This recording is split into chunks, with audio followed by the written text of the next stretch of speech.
The story kicks off right in the middle of a war zone, completely covered in ice. In that very moment, our MC instantly figures out he took a game, overhit, and has 0 escape routes left. The Holy Order's blade sank right into the center of his chest, bringing his chances of making it out in one piece to an absolute 0. Exploding with hype, the opposing troops let out a huge sigh of relief for finally cornering their main target.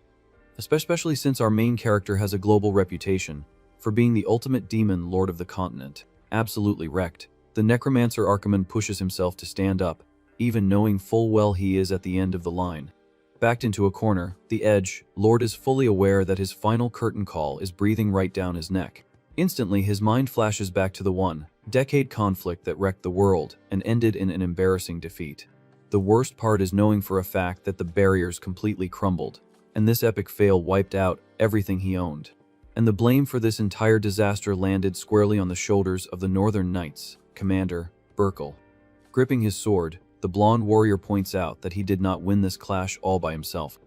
Highlighting everybody else's grind, the hero points out that many had to make the ultimate sacrifice for him to reach that spot.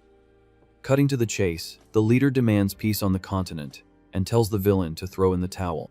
Boiling with rage at the sheer hypocrisy, our dark wizard tells the guy to zip it, completely out of patience for a moral lecture. Overflowing with spite, he claps back that the soldiers let their own people get wiped out by illness. And now they want to play the good guys. Blinded by fury, the Dark Sorcerer vows to neutralize every single one of those phony fighters. Without hiding his absolute disgust, our boy guarantees he is going to send all these fakes to the great beyond with his bare hands. In the blink of an eye, a bizarre green energy starts leaking from his busted body, sending the whole squad into panic mode. Completely mind blown, the enemies go into shock, seeing the monster pulling magic while looking that beat up. Spending his last breaths, the wizard taps into his shadow powers and strikes terror into the entire troop. But, cool as a cucumber, Burkle raises his voice and orders his men to fall back before things get messy. Next, the knight brings up the 20 million fallen souls, the villain raised as a zombie army to kickstart the conflict. Mocking the whole vibe, our MC hits him with a smirk, completely immune to this justice speech. Right then, he points out that the blonde guy is just out for blind payback, considering his own city got turned to dust too. Except the armored hero does not even flinch at the insult and stands 10 toes down on his goal. Keeping his eyes on the prize, the guy claims he only stepped onto this battlefield for one specific reason. With his sword glowing bright, Burkle guarantees his only drive to fight and sacrifice himself is the future of the kids. Hearing such a wholesome answer, our wizard's body literally blew, screens for a whole solid second. That unshakable conviction leaves the villain completely speechless and unable to clap back. Reflected in those justice-filled eyes, the wizard sees his own image completely corrupted by the shadows. Instantly, the moral gap and the absurd distance separating the two enemies becomes crystal clear. Right after, a beam of holy light parts the clouds and lights up the combat zone in a majestic glow. Bathing in that divine shine, the hero raises his weapon, carrying the weight of saving the next generation on his shoulders. With a flawless motion, the knight preps the ultimate strike to delete the threat once and for all. To everyone's surprise, the blonde guy pauses his attack mid-air the second someone yells for him to hold up. Smoothly, the guy plants his holy blade into the icy ground and gives up on defending himself. Cold and calculated, he stares down the defeated villain and asks if he has any last words before checking out. Flashing a creepy smile, our boy promises that a necromancer does not punch his ticket that easily. Out of nowhere, a blur slices the air at insane speed, going straight through the dark wizard's neck. Without an ounce of hesitation, our main character gets his top chopped right off in one flawless strike. While a pool of red chills on the floor, the soldiers scream their lungs out celebrating that the monster finally packed it up. Amidst the victory cheers, the demon's head rolls on the ground, marking the fall of the Shadow Empire. While the crowd goes wild, the villain hears his own body hit the floor and notices his consciousness fading to black. Finally, the big wizard's final moment goes down, putting a permanent stop to 1 decade of absolute chaos. Suddenly, the scene cuts to a massive mansion getting slammed by a spooky thunderstorm in a totally different era. Inside the luxury nursery, the maids whisper excitedly as they notice something wiggling in the crib. Completely stunned, the ladies realize the tiny baby's mouth just started moving, buzzing with hype. The maids say good morning to the young Herr Klein, while the little guy tries to figure out where he just spawned. Super quick, one of them grabs a golden portrait of the Duchess and shows it to the kid, claiming it is his mom. Trapped in that squishy body, our MC struggles big time just to move around in this new pint-sized form. Straining like crazy, the baby tries to mumble something, building up some massive tension in the room. Going crazy with emotion, the maids are almost in tears thinking the kid is about to say mama for the first time. Except, shattering all expectations, the toddler opens his mouth and demands the presence of the Shadow Guardians. Serving pure final boss energy, the kid starts dropping dark commands, making the staff scream in terror thinking he is the devil himself. In the blink of an eye, 15 years fly by, and the lightning storm gets replaced by a whole new era. Now, the heavy vibes are gone, and the estate is soaking up a chill sunny day lighting up a fancy courtyard. Fresh water splashes from the stone fountain on a day that had everything to be totally normal. Blushing hard, the maids are gossiping non-stop about how fresh the young boss is looking today. Completely falling for the aesthetic, the girls are drooling over his platinum hair and flawless drip. Full of swagger, our hero struts by informal wear looking like an actual painting come to life. Melting over the guy's looks, the maids whisper compliments as he strolls past them. Not caring at all about the hype, the kid keeps walking with a super bored face, just wanting a little peace and quiet. Suddenly, a shadow pops up right behind him holding a soaking, wet threat ready to strike. Without any warning, some crazy dude dumps a whole bucket of holy water right on our MC's head, trying to wash the bad vibes away. Looking super suspicious, the unhinged priest known as Garrison stares the kid down and claims he saw the devil's face in him. Seeing the drama unfold, the maids quietly dip out so they do not catch any stray fire. Dripping wet, the kid angrily asks if the old man isn't tired of this purification nonsense after all this time. Loyal to his conspiracy theory, the religious guy swears up and down that Archimonde's spirit is still trapped in that body. When the kid tries to prove he is not the villain, he gets hit with another splash of water, straight to the face without a shred of pity. Ticked off by the absolute nerve, the platinum-haired boy asks if the old man has finally crossed the line into total insanity. Mumbling a bunch of bleeped out words, the kid turns his back to escape that unbearable yapping. Except the priest does not back down and orders the guards to lock the kid up by force. Making a run for it, young Clean books it, yelling that he is not the dark wizard, just to avoid another freezing holy water shower. Still damp, he spaces out in his thoughts and remembers the exact moment he lost his head. After all, our anti-hero is absolutely certain he bought the farm on that ice field and has no clue how he spawned here. Stuck in those memories, the guy is mind blown that he went out headless and woke up in the body of a newborn.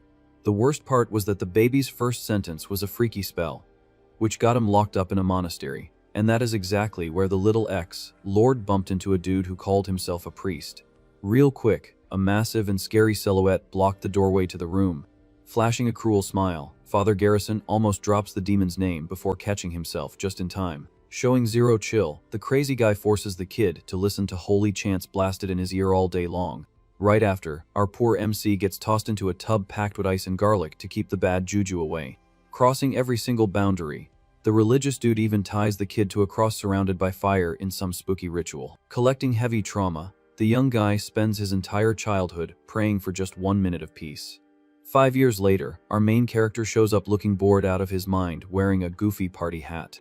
On the flip side, his personal maid Arin clasps her hands together, praying for the young lord to grow up healthy.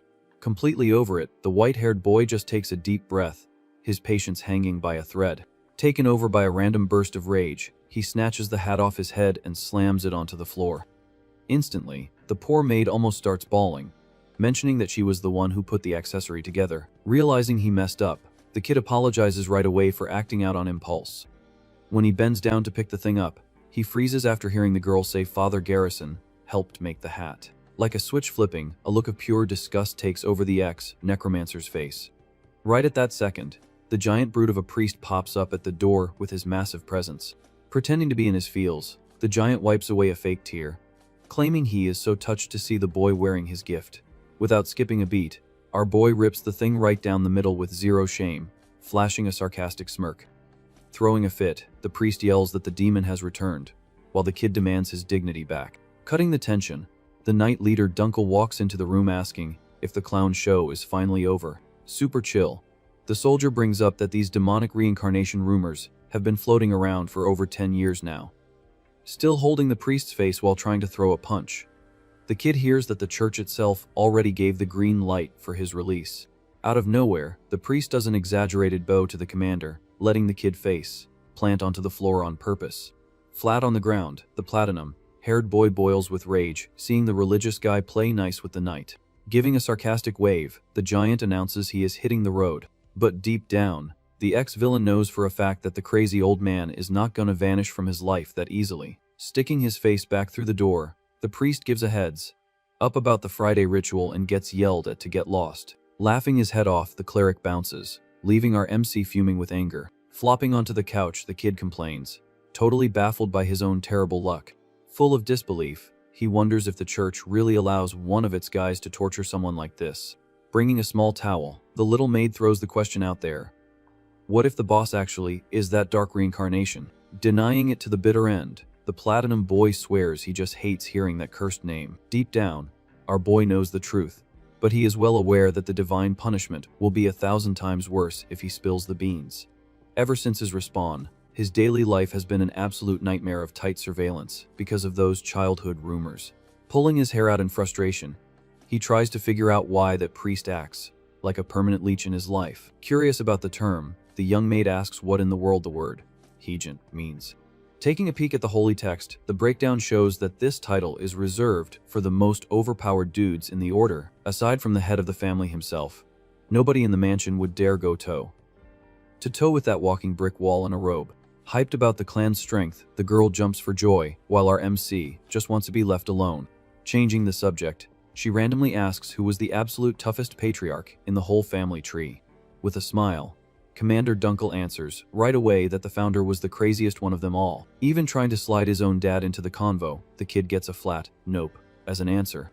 With a serious face, the boy listens as they explain that the First Lord was basically an unbeatable legend. All excited, the maid confirms that the young heir is a massive fan of the ancestor and spends hours staring at his painting. Deep in thought, the ex-villain sits in the armchair, glued to the portrait hanging on the wall. Switching gears, the commander mentions that it has already been 2 centuries since the family was founded. With his eyes locked on the picture, the main character repeats that timeline, feeling the weight of this bizarre irony.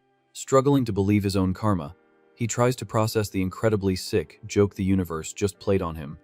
Checking out the bloodline from top to bottom, the past comes back to hit him like a freight train. Right in the middle of the fancy painting is Burkle, the great hero of the North and the very first Lord. Sweating bullets, the kid realizes he reincarnated exactly as a direct blood descendant of the guy who took his head off. Instantly, the memories of that armored knight giving speeches about the kids come rushing back into his brain. Thinking back to that embarrassing finish, the visual of the shadows swallowing everything messes with his head.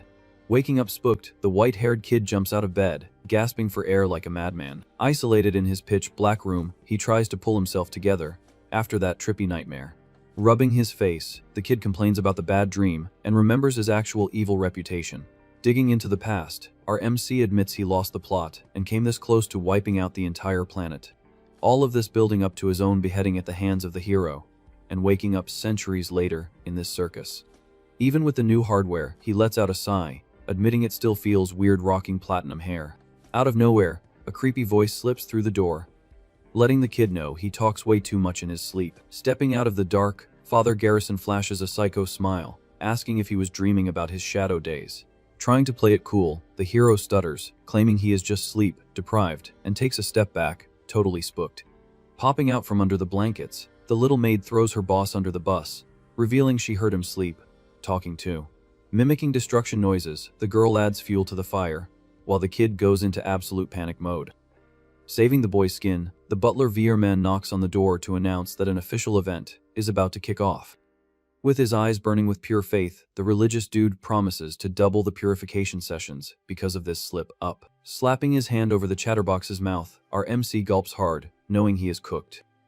Cursing the cleric with every name in the book inside his head, the young guy heads out to his appointment.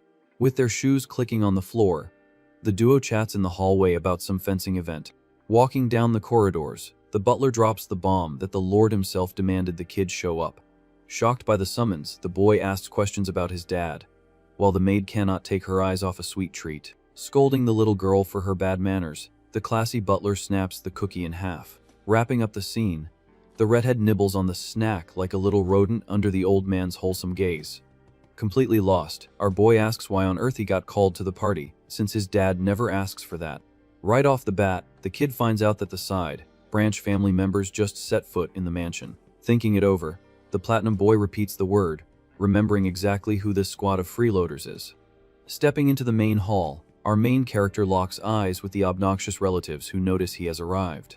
Dripping with sarcasm, one of the preppy guys tells them to call the kid by the Dark Lord's name, getting a laugh out of the crew. Full of malice, the cousins on the mom's side spit out that the boy was left to rot away in the monastery. Sizing up the out-of-shape crowd, the hero figures the northern relatives only showed up for a free meal. Scanning the room, the ex-wizard catches the western cousins paying close attention to a girl sitting there chilling. Serving pure boss energy, the blonde crosses her legs, showing off the vibe of someone who runs the show. Watching all this, the Platinum Boy notices the idiots are still roasting him, fully convinced nobody is going to do a thing about it. Turning his head with the meanest look possible, the young guy glares daggers at the obnoxious blonde cousin. Matching their energy, the kid flat out asks who gave them the right to talk like that. With a deadpan face, our MC drops that he does not even know their names and thinks about how hard the main family has fallen off. Quickly, it becomes super obvious that making fun of alleged hair is the ultimate proof that the house is looking weak. Out of nowhere, the sound of clashing blades fills the hall. Cutting the trash talk short, fueled by rage, the purple-haired warrior shoves his sword hard against his blonde rival. Demanding to be taken seriously, the guy yells at his opponent to stop playing around in the fight. Cold as ice, Dylan warns him that the match is already over, but stubborn Dalton refuses to take the L. With a confident smirk, the blonde shows exactly why he is the true prodigy of the Rainland family. Acknowledging the guy's skills, our hero admits his older half-brother is an absolute beast at fencing. Trading lightning, fast strikes in the center of the clash, the pure talent proves he is carrying the family's rep on his back. Consumed by desperation, Dalton charges in like a madman, swearing he is going to flip the score.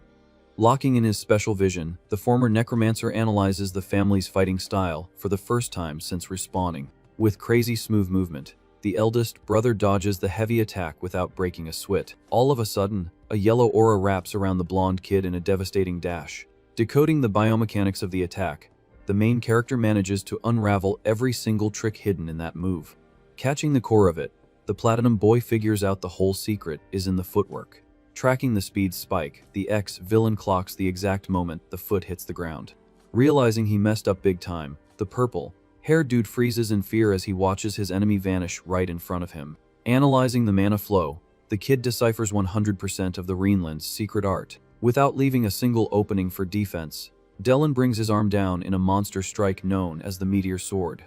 Wrapping up the beatdown, the ref calls the match the exact second the training sword goes flying. Holding his champion pose, the brother rubs it in the loser's face that he already gave him a heads up about the danger. Absolutely mind blown, the VIPs in the crowd whisper in awe at that historic strike. Rubbing his magic eye that just twitched, the kid ignores the political game and feels a little sting in his vision. Right after, our main character's name echoes loudly through the room, grabbing his attention.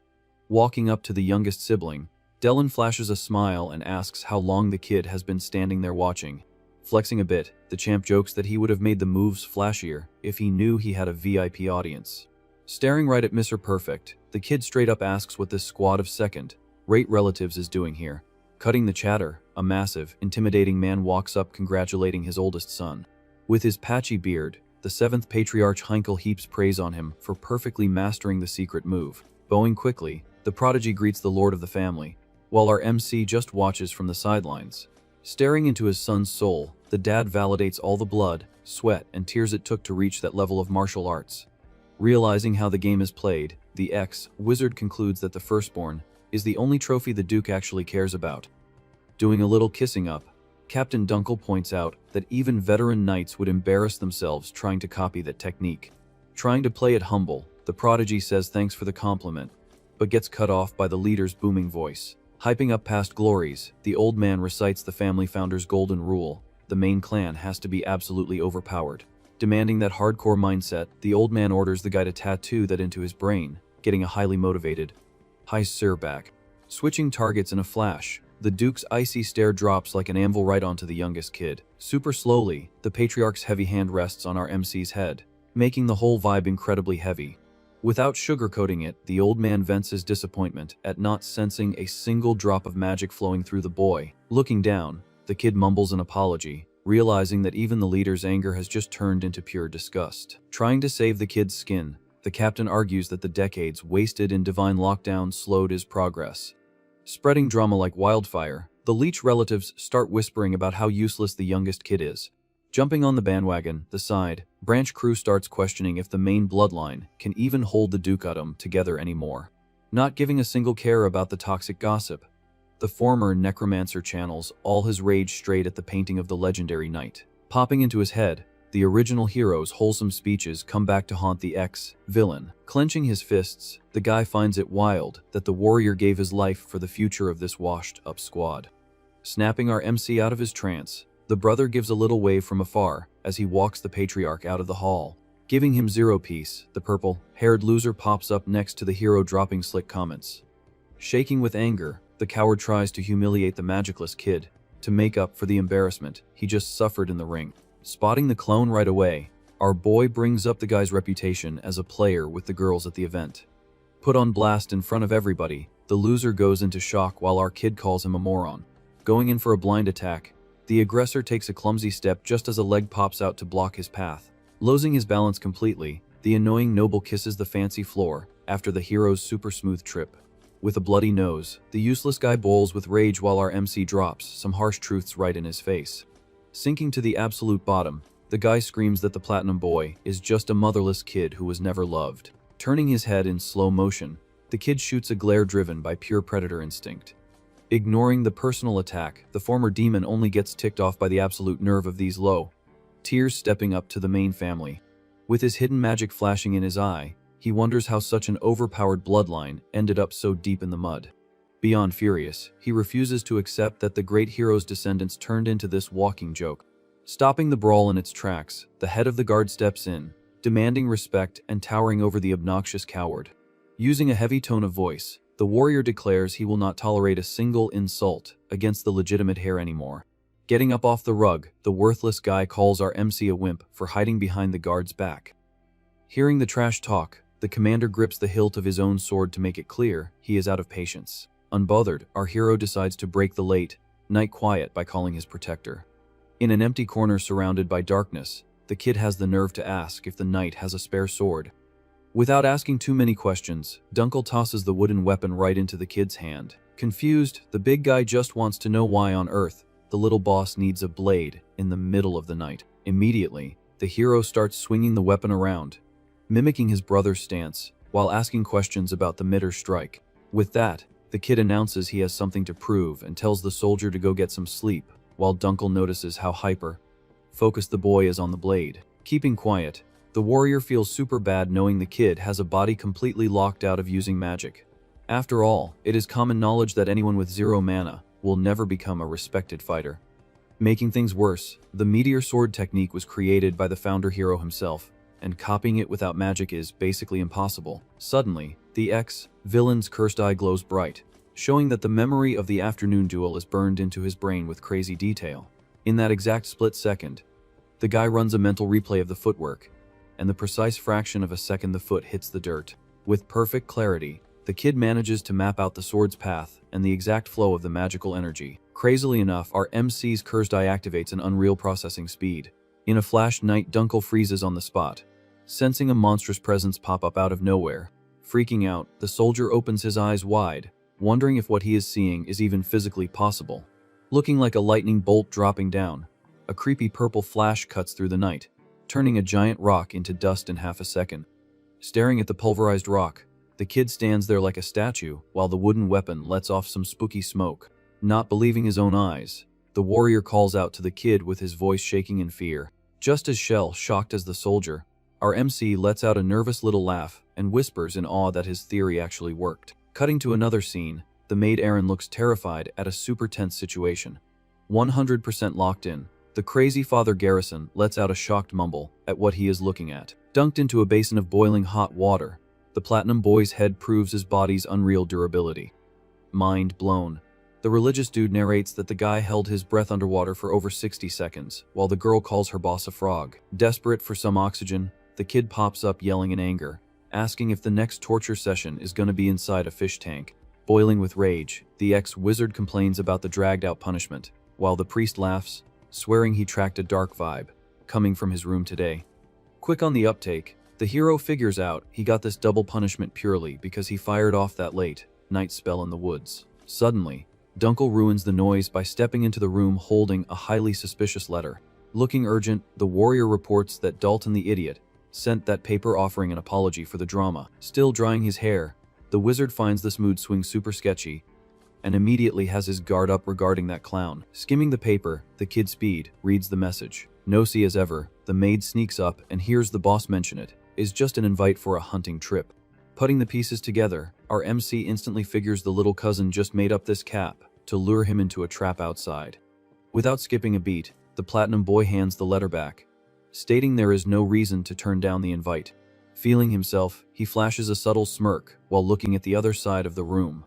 Leaning against the wall, the wooden training sword proves the kid is holding a massively overpowered ace up his sleeve. Thinking back on recent events, he admits he spent the last few days mentally reviewing his older brother's technique on loop. Thanks to his special cursed eye, the harsh truth about his new talent comes to light. In a scary twist, he realized he can perfectly copy 100% of any skill he sees just a single time.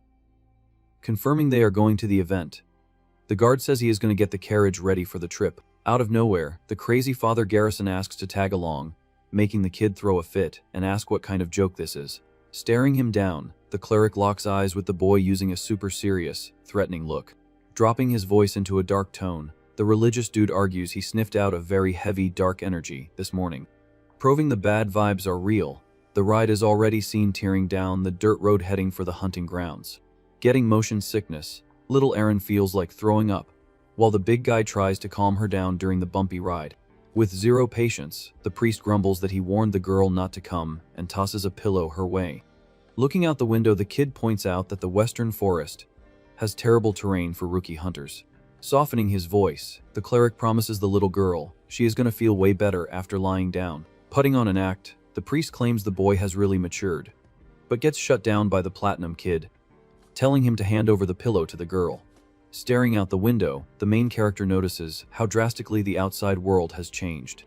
Way back when, that exact same area was an icy wasteland packed with casualties from the war he started himself. Seeing the glow up, the wizard admits that the so-called hero did some serious cleanup, erasing the damage across the continent. Interrupting his thoughts, Dunkel unlocks the carriage door and reports they have hit the drop-off spot. Right at the entrance, the rival family's absurd mansion pops up, proving the side branch is absolutely rolling in duff. Stepping out, the hero asks if this is actually the coward cousin's address. Scanning the place, our MC notices their base flexes way more wealth than the main castle itself. Annoyed, he thinks it is crazy how these guys burn so much cash on a useless event, just so nobles can stuff their faces. Flanked by some nasty-looking hunting beasts, the cousin shows up looking arrogant as ever, asking what the hero is staring at. Rubbing it in, the little villain spills that the estate was built directly using funds hijacked from the main family. Drooling with hunger, the beasts look terrifying, while the preppy guy mocks the time the platinum boy spent locked away, assuming he is weak. Ignoring the trash talk, the young guy looks at the skinny animals and asks, since when a hunt turned into a gossip circle. Looking like an absolute psycho, the rich kid admits he set this all up specifically because he knows how short his cousin's fuse is. Acting totally fake, the trashy noble reaches out his hand, making a scene and demanding our MC to watch closely. Thirsty for chaos, the noble kicks off the game by pulling the leashes on the monsters. Smiling like a maniac, the rival brags about tossing bloody chunks of meat all over the mountain. Going crazy for a snack, the dogs take off like rockets into the brush, using their overpowered sense of smell. Drawing his bow, the host makes it crystal clear that the real targets of this tournament are the starving hounds. Without a drop of guilt, the jerk lets arrows fly, cowardly shooting the beasts right in the back. Completely unhinged, the purple-haired noble cheers at the takedown, letting out absurd laughs. Stepping close to her boss, the little maid accidentally catches the psycho's attention. Thinking she is an easy target, the scumbag drops his heavy hand on the little girl's head with some twisted thoughts. With his face scrunched in disgust, he asks what the logic is behind the platinum kid dragging a walking trash can like her everywhere. Getting aggressive, he squeezes the girl's tiny arm, digging his nails in to terrify the poor kid. In a flash, the hero's hand clamps down on his cousin's arm with absolute dominance, ordering him to let go. Foaming with rage, the white-haired boy swears he is going to snap the idiot's bone if he does not back off right now. Applying ridiculous pressure, our main character forces the rival to drop the girl in shock, giving him a taste of true boss strength. Ticked off by the warning, the purple-haired rich kid smacks our MC's hand away, telling him to check his attitude. Letting out a weird laugh, Dalton dares the platinum boy to come after him. Even hearing his bodyguard's danger warnings, our hero hops on the horse, ready to start the chase. Pulling a roll of paper from his pocket, the soldier tries to tag along to escort the young lord. In a second, the focus shifts to a magic signal scroll that works flawlessly even without a single drop of mana. Right then, our boy mentions that the crazy cleric went after them, and if he falls off the radar, it means things went south. Next, he breaks down the game plan, telling him to rip the paper, if things get messy, to trigger a warning seal on his hand. Locked in on the orders, the warrior nods while the kid speeds off on his horse. Riding through the dark woods, the former villain is certain the coward could not have gotten too far. A little further ahead, he spots something super weird blocking the path.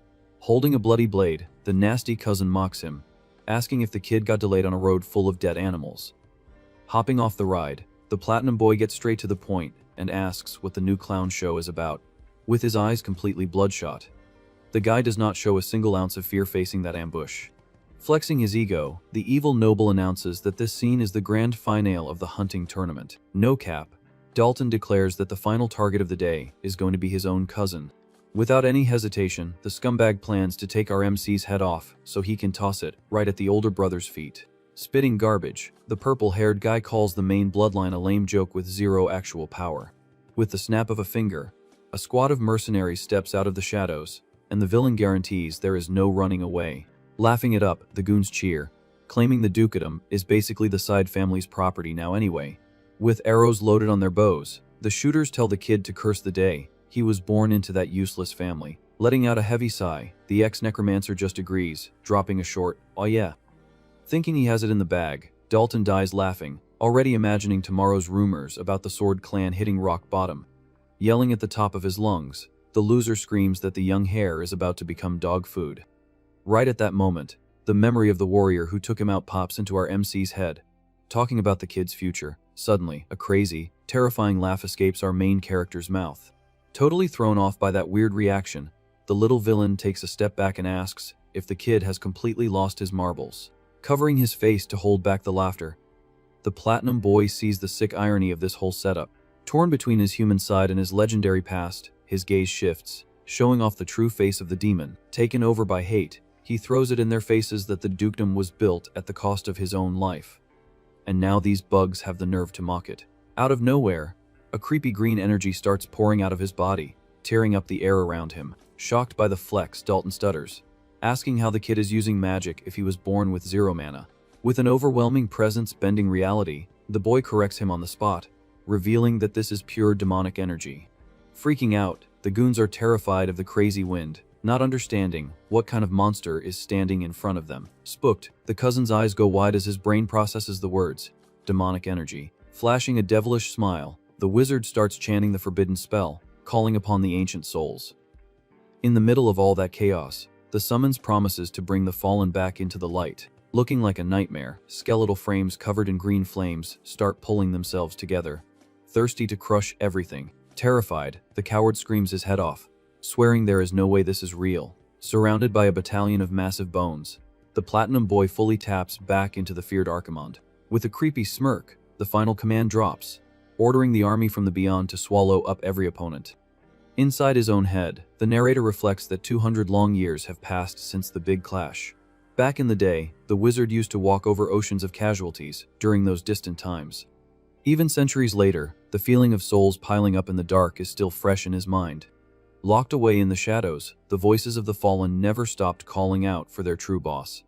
Tied to that flashback, the sorcerer savors the echo of those memories coming back in full force. Deep in his chest, he feels a dark nostalgia rushing through every vein. Practically having a heart attack, the boss of the mercenaries yells that this whole situation is impossible nonsense. Facing the creepy troops, panic takes over the camp as the Death Wizard's name gets shouted. Owning his past, the kid proudly confirms that people used to call him by that legendary title. Whispering among themselves, the goons wonder if the Demon Lord's story was just a bedtime tale to scare kids. Even though he is scared to death, the rich kid tries to hide his panic by roasting the creature's looks. Mocking them, the goons point at the skulls, calling the army nothing but a pile of bones.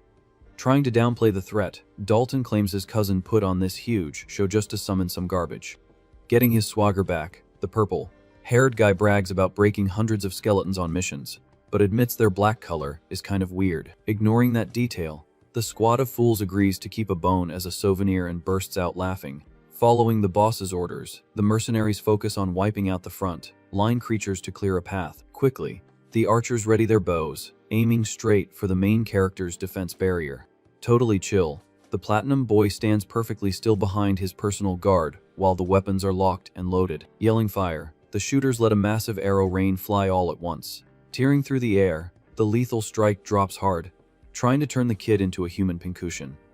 Thinking he already bagged the win, Dalton celebrates early, totally sure his little cousin just turned into meat paste. But right after, the coward's smile vanishes, replaced by a look of pure shock. Wasting no time, the dark skeletons linked their frames together, building an indestructible, massive shield. Cold and calculated, the ex-wizard realizes that over 200 years, humanity completely forgot what these monsters were all about. Completely spooked, the hitmen lose their minds realizing the beasts spawned defense walls out of nowhere. Super casually, the young hare notes that it would make total sense to talk his squad if they were just regular bones.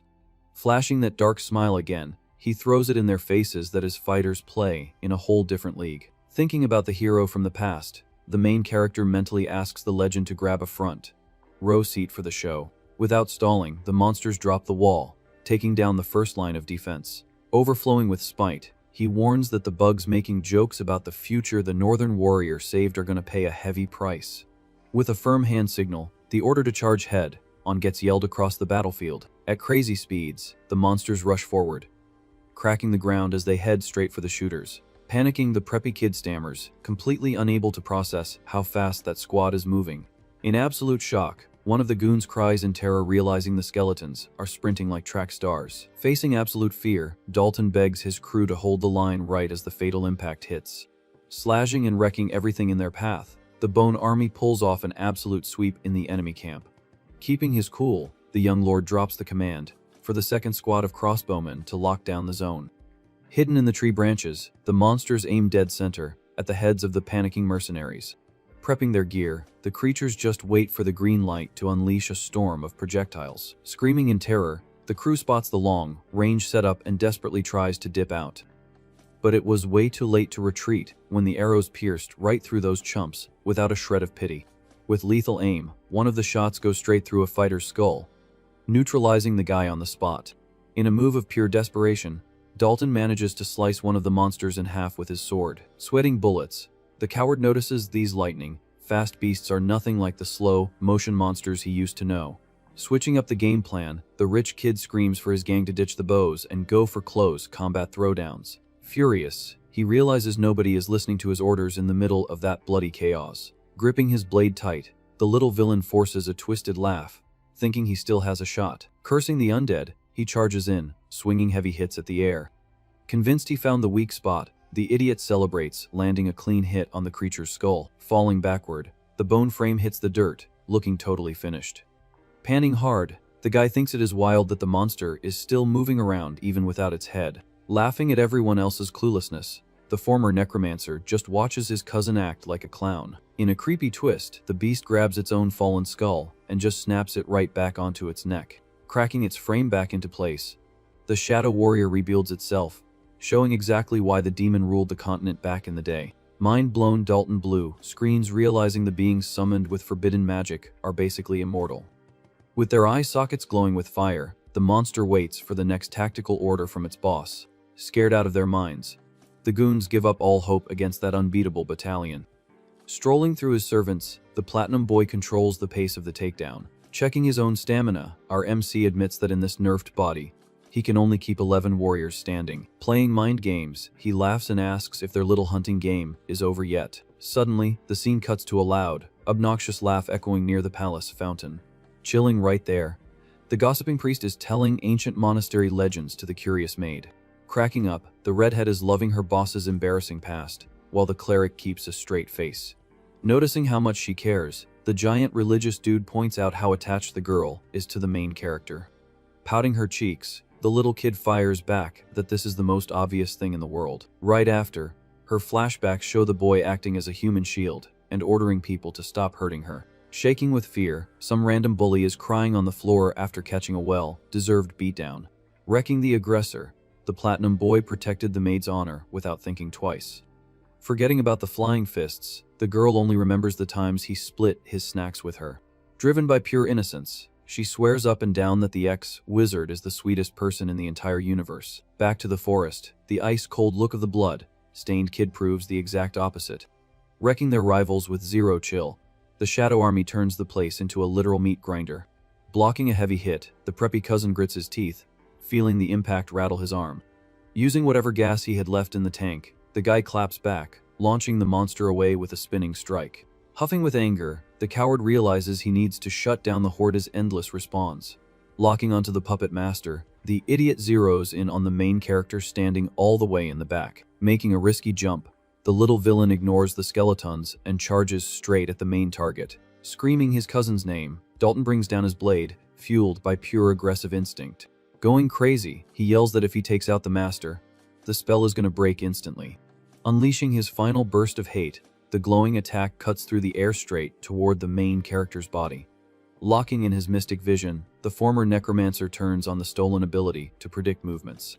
Gripping the handle of his sword, purple energy wraps around the training weapon. Hitting the perfect stance, he gets ready to unleash the family's ultimate technique that he memorized earlier. Recognizing his older brother's fighting style, the cousin completely loses his mind. Crossing the battlefield, the monstrous impact of the meteor strike clashes head-on with the enemy's weapon. Shattering the fancy blade, the attack lands dead center on the coward's chest, making him bleed out. Looking down at the trash on the ground, the main character coldly announces that the payback session has just begun. Spitting red into the grass, the defeated guy struggles to breathe while the wizard slowly walks up. Thinking back to his own game, over moment, our MC confirms that taking out the summoner is the fatal flaw of necromancy. Channeling demonic energy in the palm of his hand, he reflects on his dark history. Gripping the sword tight, the irony hits hard as he uses his old rival's style to defend himself today. Accepting his karma, the kid realizes that his executor's bloodline turned him into someone way more overpowered. Laid out on the floor, the cousin hears the monster's words without catching a single bit of meaning. Shaking in pain, the rich kid tries to question his relative's crazy talk. Stepping firmly on the loser, the platinum boy mentally swears to put in work for his ancestor. Taking over the whole situation, he declares he is going to rebuild that broken dukedom with his own two hands. Switching scenes, the little villain wakes up dizzy in a completely dark and weird place. Feeling his hands tied to some wood, he squints, trying to see through the pitch black. Realizing he is in deep trouble, he notices he is strapped to a very uncomfortable spiky chair. Rattling the chains, the guy loses it, demanding answers from the mystery shadow hiding in the dark. Showing his old face, the great Necromancer announces that this right here is the afterlife underworld he built himself. Stuttering in fear, the coward repeats the demon's name while shrinking back into his seat. Listing the trash's crimes, the entity brings up how he abused and eliminated the hunting dogs. Refreshing the psycho's memory, flashbacks show his sick joy while shooting arrows at the animals. Screaming like a lunatic, the prisoner denies everything and demands to be untied immediately. Cutting the tantrum short, the coward finally starts putting the pieces together. Reliving the shock of the meteor attack, he remembers his chest getting sliced open by the sword perfectly. Seeing his own body without a single scratch, he hears the cold hard truth that his run has come to an end. Crying in pure panic, the noble refuses to accept his fate and demands to go back to the real world. Ignoring the loser's tears, the Dark Lord manipulates the soul fire, kicking off the eternal torment. Without an ounce of pity, the Bone Battalion starts a brutal cleanup in the camp. Flexing some elegance, the young lord orders the second squad of archers to push forward. Hidden in the branches, the creepy creatures aim straight for the enemy's skulls. Gripping their crossbows, the warriors just wait for the attack signal. Freaking out, the goons spot the ambush and try to book it, calling for a retreat. In the blink of an eye, the arrow rain drops heavy, turning the fools into human pincushions. With crazy accuracy, one of the projectiles goes right through a criminal's head instantly. Fueled by adrenaline, the rich kid manages to snap a skeleton in half with one swing. Sweaty and stressed, the coward realizes these beasts are built completely different from your standard ghosts. Suddenly, the little villain orders his crew to drop the bows and start throwing hands up close. Blind with rage, the commander notices nobody is listening to his orders in the middle of that chaotic mess. Holding his blade steady, the idiot forces a smile, genuinely believing he can actually win this fight. Taken over by hate, the noble charges in, slicing the wind against the army of the fallen. Landing a hit right on the weak spot, the preppy guy celebrates a flawless strike to the monster's head. To his shock, the creepy frame drops into the bushes looking like it is down for good. Gasping for air, the villain finds it super weird that the headless creature keeps moving around. Amused by his cousin's sheer stupidity, the ex-Necromancer just laughs, enjoying the VIP view of the show. In a bizarre move, the freak picks up its own head from the dirt and pops it back onto its neck like it is nothing. With a crack of its joints, the warrior bounces back, proving the power of the demon from the past. Jaw on the floor, the cousin short-circuits, realizing these pests do not fade out easily. Leaking magic from its eye sockets, the beast locks onto its target, ready for a lethal strike. Completely terrified, the mercenaries lose every last drop of hope of making it out in one piece. Super chill amidst the chaos, the Platinum Boy dictates the entire rhythm of the takedown. Because of how fragile his current body is, the hero realizes that keeping 11 summons active is his absolute limit. Mocking the whole scene, the kid asks if playtime is finally over. Right after, a memory interrupts the vibe, bringing back the girl's laugh from the castle. Sitting right there, the chatty cleric shares old stories with the young maid. Super hyped, the redhead loves digging up embarrassing moments from when her little boss was younger. Because she cares so much, the big guy mentions how she is always defending the boss. Pouting, the little kid fires back that doing that is the absolute bare minimum she should do. At that very second, the memory pulls up the day our boy acted as a human shield to protect the girl. Knocked on the floor, a bully is crying with a busted face, looking super sore. With a clean hit, the Platinum Boy wrecked the aggressor to keep his friend out of danger. Brushing past the violence, the girl only focuses on the time he shared his cookie stash with her. Driven by pure innocence, the little one claims the reincarnated wizard is the sweetest person on earth. But in real life, the kid's creepy stare completely shatters any illusion of him being a nice guy. Pushing forward like a bulldozer, the shadow troops turn the forest into a noble, wrecking zone. Setting up his guard, the cousin tanks a monster hit and almost chips his teeth from the impact. Running on pure reflexes, the coward pushes the skeleton back, firing off a heavy spinning attack. Boiling with anger, the idiot decides he needs to pull the plug on the Horde's endless respawns. Squinting his eyes, the villain spots the puppet master standing, still in the back of the field with 0 guards. In a spike of crazy confidence, the rich kid ditches his men and sprints straight toward the main target. Almost foaming at the mouth, the preppy guy raises his blade, ready to slice up his unprotected relative. Yelling his lungs out, the guy justifies that taking out the summoner turns off all the creatures on the spot. Releasing his final wave of fury, the sword comes down, slicing the air right toward our main character's skull. With his cursed eye activated, the former villain perfectly predicts all the hidden movements. Gripping the training weapon, purple energy coats the blade in a millisecond. Pulling off a flawless copy, he positions himself to drop the forbidden technique he recorded in his brain. Facing his brother's fighting stance, the attacker freezes mid-air, completely hijacked by panic. Like a lightning bolt, the legendary meteor sword blasts into the villain with insane force. Upon impact, the luxury blade shatters, and the hit tears a massive gap in the preppy kid's chest. Short and sweet, the wizard tells the trash on the floor that the real judgment has just started. With red dripping from his mouth, the loser struggles to pull air into his wrecked lungs. In a quick flashback, our MC remembers he actually lost his own life because of that exact same weakness. With magic glowing in his hand, the Dark Lord misses his old limitless power. Thanks to a crazy twist of fate, the very same technique from the family that took him out is now keeping him safe. Aware of his karma, the kid notices the rival's skill just upgraded his attack options. Tossed in the mud, the loser does not understand a single word of the guy's monologue. Terrified out of his mind, the rich kid stutters, demanding to know what all that crazy talk means. Ignoring the pest, the hero promises that his fallen ancestor is going to get a VIP view of everything. Full of confidence, the main character swears to rebuild the Sword Clan from the ground up. Announcing the end of the sinners, the priest steps up with his fists, glowing with pure light. With a sick spark in his eye, the psycho orders the enemies to beg for mercy. Cowling down a fire ritual, the priest pops the goons' heads with violent blasts. Sprinting in full panic mode, the thugs try to escape that aggressive house of cleaning. Stomping his foot hard, the impact crushes the floor, leaving a dark crater behind. Showing zero pity, the divine power blasts multiple skulls at once in a sea of red. Raising the golden book, the executioner seals the criminal's fate, delivering the final sentence. Barely believing it, the gang boss asks what a church agent is doing way out in the woods. Strutting over the bodies, the cleric radiates pure terror across the whole area. Doing a 180, the mercenary runs for his life, cursing his client for this massive setup. Picking up the pace, the rat only cares about dipping out, thinking this whole situation is absolutely wild. Shattering any hope of escape, the giant's heavy hand clamps around the runner's skull mid-air. Screaming in pain, the coward cries as the fingers crush his face with unreal strength.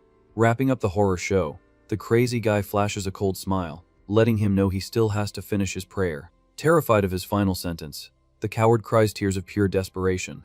Summoning the power of the light, the cleric fires off a devastating attack with absolutely no mercy. Suddenly, our boy does a quick jump to dodge the incoming danger. In a creepy turn of events, an eyeball rolls through the grass, stopping right next to his shoe. Cold and collected, the Platinum Boy stares at the bizarre scene while hearing his name get shouted. With just a steady stride, the executioner walks straight toward the kid. Just from the big guy's overwhelming presence, our hero already starts sweating bullets. In total shock, the ex-villain realizes dozens of bodies just got vaporized in the snap of a finger. Out of nowhere, the brute's bloody hand reaches out, almost locking onto the kid's neck. Grabbing the young master's shoulder, the cleric announces he sniffed out a necromancer and rushed over. With a highly suspicious smirk, the giant mentions that something is really off about this whole story. Without letting go of the Platinum Kid, the crazy dude points out that the magic he tracked just vanished into thin air. Switching to a dead, serious glare, the priest figures out the spell did not belong to the trash that just got defeated. Drowning in tension, our boy gulps hard, noticing just how sharp that annoying guy actually is. Cornered by the massive hand, our hero knows any slip-up is going to lead to his own game over right then and there. Saving the day for everyone, Commander Dunkel shows up in the distance, riding in at top speed. Clearly panicking, the bodyguard yells, asking if the boss is still in one piece. Relieved by the interruption, the kid turns his head, calling out for his backup. Bleeding from his head, the reincarnated wizard realizes that pulling off heavy magic in that weak body came with a massive tax. Absolutely terrified upon seeing the injury, the knight lets out a yell of pure panic. Jumping off his horse, the warrior sprints like a maniac toward the duo. Overflowing with worry, Dunkel catches the young master, demanding to know what went down, while the kid mumbles that his legs just gave out. Groaning in pain, the Platinum Boy listens to the soldier interrogate him about where the coward cousin went. Blunt and straight to the point, the former demon casually admits he sent his relative straight to the grave. Next, the scene shifts to the luxury palace, showing our MC claiming self-defense against an assassination ambush. In a fit of rage, a heavy hand slams onto the wooden table, demanding immediate answers. Shaking with anger, Count Delkin yells, refusing to believe his own son tried to take out the alleged heir. In the middle of a massive hearing room, the furious dad swears the deceased was a loyal and honorable warrior. Totally ice cold, Duke Heinkel holds up a stack of papers, ordering them to focus on the real culprit. Standing his ground, the leader defends that his youngest kid sat through hours of questioning without changing a single detail of his story. Showing no mercy, he drops the evidence, proving the side branch hired 20 mercenaries to pull off the hit. Completely cornered, the side branch boss sweats bullets, mentally trashing his goons for leaving a paper trail. Panicking, the noble yells that the story is absolute nonsense, since the Platinum Kid never even held a sword in his life. Up in the stands, rumors fly wild, questioning how a magicless nobody could have taken down an elite warrior. Thinking only of himself, the branch boss realizes that taking the blame means going down with his dead hair.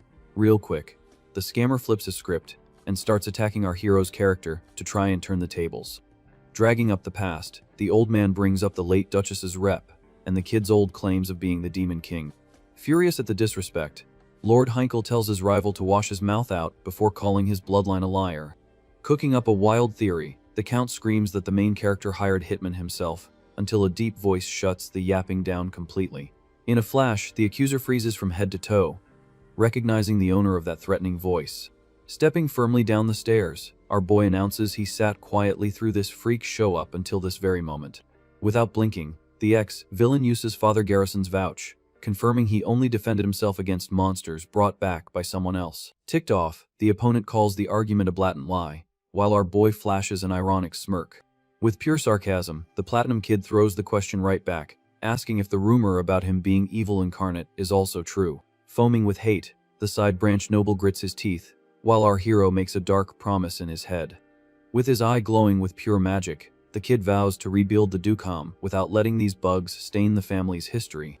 Ready to crush the cocky side branch, the ex-wizard is snapped out of his thoughts by firm knocks on the hall's massive double doors. Like magic, golden threads weave through the entrance, apologizing for crashing the tense meeting.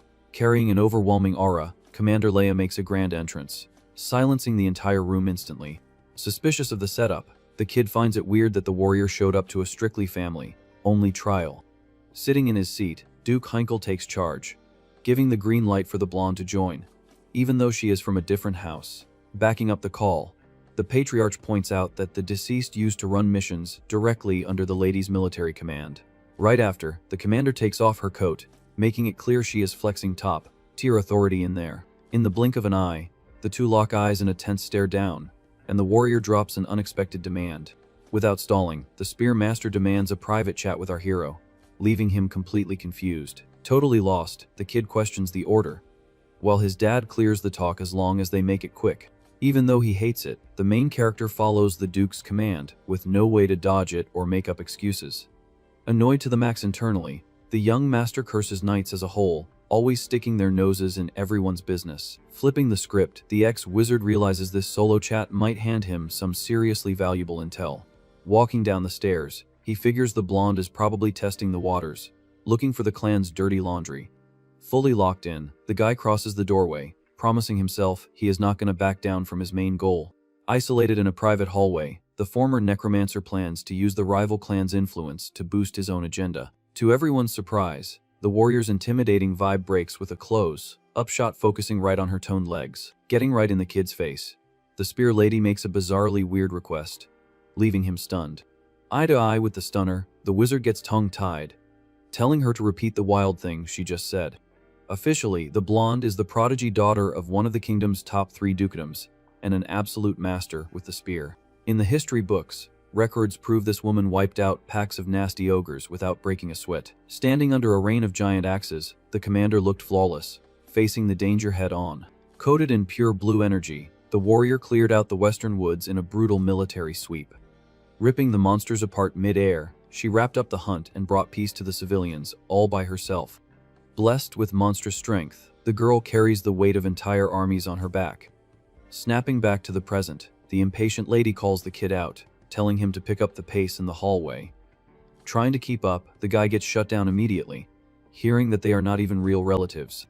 Digging through his memories, the wizard remembers his dad explaining the messy noble marriage web, and it clicks.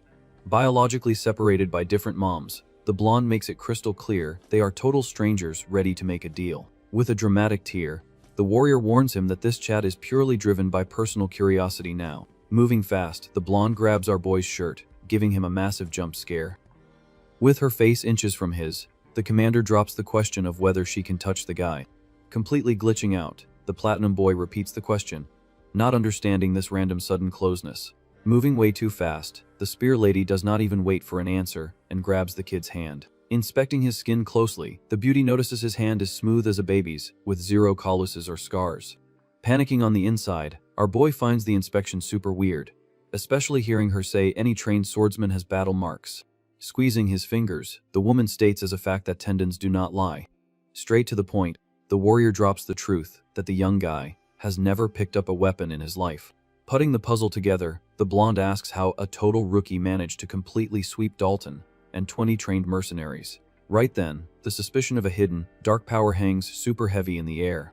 Getting defensive, our wizard aggressively shoves the commander away. Flashing a cynical smile, the guy mocks her, asking if she also thinks he is the devil reincarnated. Judging by her sharp look, it is obvious this is not just curiosity, and any hesitation is going to confirm her suspicions. Deciding to play the game, the ex-villain puts on a cocky act and throws a, "What if I am?" right in her face. Laughing mockingly, the platinum boy makes fun of the absurd theory. Completely fooled, the woman relaxes her stance, claiming it would be impossible for some brat to be the legendary Dark Lord. Super offended, the main character's eyes go wide hearing the random insult. Filled with pure indignation, the kid asks her to repeat that, and the warrior confirms the roast without blinking. Showing 0 mercy to the guy's self-esteem, the blonde lists all his physical flaws, guaranteeing he commands absolutely 0 respect. With his pride dragged through the mud, the former necromancer shrinks back, while hearing a very random challenge from the girl. Being super direct, The commander promises to give the boy a kiss if he can prove he can take down a knight. Looking like a total deer in headlights, our hero sees zero perks in this prize and thinks the offer is totally useless. On the way to the main hall, our MC wrecks his brain trying to figure out if that was a bribe or a political play. Pausing one last time before walking in, the golden-haired woman drops one more warning. In a mysterious tone, she whispers that the real demon would never act like that. Instantly, the doe's footsteps echo through the courtroom while the guards announce their arrival. Looking at the packed crowd, the Platinum Boy mentally admits he was way too naive for playing the easy target all these years. Clearly, nobody in there is going to buy a self-defense story coming from the main family's useless youngest kid. Sitting on the courtroom throne, Patriarch Heinkel breaks the silence, demanding to know what that secret chat was all about. Shocking everyone, the kid grabs the confiscated sword of his dead cousin with a firm grip. With a heavy strike, the young master slams the blade into the hall's floor, entirely shifting the vibe. Right away, the visual impact of that move leaves the nobles, and even the commander with their jaws on the floor. Locking eyes with the side branch leader, the little wizard declares he is going to prove his innocence by force. Out of patience for red tape, the guy suggests settling the beef the raw, violent northern way. Throwing down a direct challenge, the ex-Necromancer demands an official trial by combat. The entire hall turns into chaos, full of whispers and gasps over the crazy proposal. Historically, this barbaric method lets any dispute get settled by throwing hands with zero weapon limits. Dripping in sweat, the cowardly count stutters, trying to make up an excuse to dodge the duel. Showing no mercy to the enemy's absolute nerve, the Platinum Boy reminds him that even with proof of the ambush, the old man tried to frame him. Even if he does not care about his mom in this new life, he makes it clear that disrespecting the direct bloodline crossed the line. Gripping the sword handle tight, the kid tells the secondary patriarch to make a decision already. Feeling the pressure from the nobles judging him, the scammer realizes he has nowhere to run. With a booming voice, the Supreme Lord stamps his approval on the clash, validating the northern tradition. Luckily for the scumbag, the judge declares that all evidence from the previous crime is officially thrown out. Given a golden opportunity, the preppy guy gets his swagger back and mocks the kid's lack of magic energy. Full of malice, the old man announces he has the right to send a substitute champion to slice up the hair. Totally ice cold, the little wizard tells the guy to go kick rocks, promising to broadcast live how he wrecked his son. Falling right into the trap, the coward accepts the challenge and schedules the beatdown for exactly 4 days from now. During the deal, the warrior commander just studies the kid's audacity, seeing how he plans to use this drama as a stepping stone. Outside, night falls over the mansion, kicking off the crazy plan to flip the dukedom upside down. Inside the private rooms, a scream of absolute denial echoes, rattling the crystal chandeliers. Freaking out with worry, the perfect older brother drops a massive lecture on the youngest kid's suicidal stunt. Making the danger super clear, the blonde guy loses his cool, while our hero just scratches his ear looking bored. After dropping the news that the patriarch gave his blessing, the Platinum Kid leaves the older brother totally speechless. Trying to play the hero, the swordsman offers himself as a stand-in but gets a flat no, right to his face. Backing it up, the wizard admits the main bloodline only stays on top thanks to their dad and the firstborn's talent. Keeping it real, the ex-villain tells the blonde to wake up and smell the cruel reality of noble life. The truth is, fighting in the useless kid's place would just hand the side.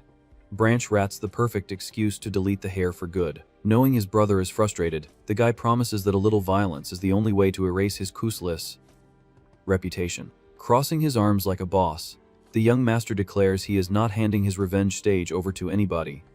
Getting emotional, the blonde swordsman remembers the bright day he ran to meet his newborn little brother. In those pure memories, the kid's tiny hand tried to catch the window light in the most innocent way. That moment warmed the boy's heart, seeing an actual white-haired angel in the crib. Being stubborn, the blonde rejects the blood differences and cries over losing his little brother to the monastery back then. Acting on a protective impulse, the soldier grabs the main character's skinny shoulders, trying to shake some sense into him. Dropping a genuine tear, the older brother begs him to listen. Used to being stabbed in the back, the Dark Lord glitches internally, not understanding why someone would show such real emotion. Before the family drama gets out of hand, bodyguard Dunkel kicks the door open, ruining the moment. Looking super serious, the huge knight announces that the side branch just picked their executioner for the fight. Curious, both brothers ask who the threat is, and the name Randall rings out like a lethal warning. Holding his criminal record, the guard says the guy is an ex Knight kicked out of the order with a terrifying rep. Looking absolutely terrifying, the visual of an angry lion perfectly matches the opponent's savage nature. Far away in some gross dive bar, a wooden cup gets filled to the brim with some highly suspicious beverage. Surrounded by knocked-out mercenaries and broken bones, the bald monster chugs his drink, drowning his endless thirst for violence. Gulping it down, the bald beast hydrates right under a stuffed lion's head. Flashing a sadistic smile, the big guy admits it has been a minute since he heard a little kid scream. Meanwhile, a brand new training sword is handed over to our hero. Handing over the weapon, the bodyguard mentions he forged the gear exactly how the young master asked. Knowing it is fragile, the platinum boy already knows the steel is going to turn to dust if it clashes with a mana-infused blade. Happy with the game plan, the little wizard announces it is go time and tells everybody to roll out. Full of swagger, the kid walks with his head high, ready to face the lethal challenge. Down at the combat arena, the packed crowd starts whispering, amazed by the kid's guts. Sitting right next to the patriarch, the scammer count laughs at the kid's absolute nerve to show up for his own beatdown. Overflowing with mockery, the old man announces his champion is a heavyweight imperial knight and is gonna crush the magicless kid. Keeping completely quiet, the family leader listens to his rival suggest swapping him out for the older brother. Looking left and right, the main character searches the sandy arena for his opponent. Annoyed by the hold-up, the ex-villain complains in his head, wondering where the heck the executioner is hiding. Suddenly, a massive shadow covers the kid's skinny frame, throwing a super heavy vibe into the air. Staring down his target, the monster named Randall shows off his facial scars, confirming the Lord's identity. Caught off guard, the platinum kid hears the giant mention. He looks way younger than the rumors said. Stretching his thick fingers, the psycho looks at the kid's tiny arms and imagines the sound of his neck snapping. In the blink of an eye, the kid backs up at insane speed, leaving the side, branch goons completely shocked. Laughing his head off, the count celebrates the quick retreat, thinking the main hair is already shaking in his boots. Loving the panic, the brute smiles wide, watching his prey scurry away like a scared little cat. Wiping away a cold sweat, the little wizard swears it wasn't fear, just a legit jump scare from how huge the guy is. Immediately, his brain flashes back to the gossip priest's heavy hand squeezing his shoulder in the past. Cursing the cleric in his head, the young master complains about his cursed holy water trauma. From the top of the stands, the warrior commander watches everything looking bored, while the guard tells them to reset. Not buying the excuse, the blonde brings up their crazy bet, guaranteeing she will pay up the kiss if the kid wins. Staring at the arena dirt, the main character turns his head, knowing he urgently needs to test a theory. Fake, coughing to hide the embarrassment of running away. The kid makes up a story about having a stiff neck lately. Remembering the giant hand almost crushing his head, the kid locks in for what he is actually about to face. Looking dead serious, the ex-necromancer goes off, telling the giant creep to keep his hands off him. Triggered by the insult, the muscular bald guy's face twitches, feeling his blood boil with rage. Clapping back, the brute hits a nerve about the imperial abandonment, but gives the kid props for having a slick mouth. Raising his heavy fist, the monster brings the hammer down hard, promising to make him scream in pain. Brutally, the punch shatters the stone floor, kicking up dust and chunks of dirt everywhere. Totally confused, the giant's eyes go wide realizing he just punched thin air. Lifting his fingers, he notices he only snagged the kid's fancy coat, letting his target slip away without a scratch. Screaming in the stands, the nobles freak out seeing the insane damage caused by a basic punch. Cranking his neck, the ex-knight searches for the main hair through the smoke of the impact. Way out of the danger zone, the kid in his dress shirt waits patiently, gripping his training sword. Evaluating that raw power, the platinum boy sighs, admitting that going head-to-head with this psycho is a one-way ticket to Snoozeville. Pushing forward like a freight train, the brute throws his entire weight into a violent strike against the kid. Stressed to the max, the blonde brother yells that even a graze from that monster will shatter every bone in the kid's body. Full of anxiety, the firstborn is absolutely certain his little brother is walking straight into his grave. Remembering last night, the wizard turns down his hair brother's help, so he does not hand the traitors an excuse to wipe out the pure bloodline. Spinning the steel weapon, the giant goes for a lethal slash, whipping up a deadly wave of wind. Putting all his rage into his arm, the ex-imperial warrior brings the heavy blade down without a single drop of pity. Activating his magic eye, the main character tracks the hit and dodges it with scary agility. Failing miserably, the bald guy's sword strike just hits the vacuum, slicing the arena air.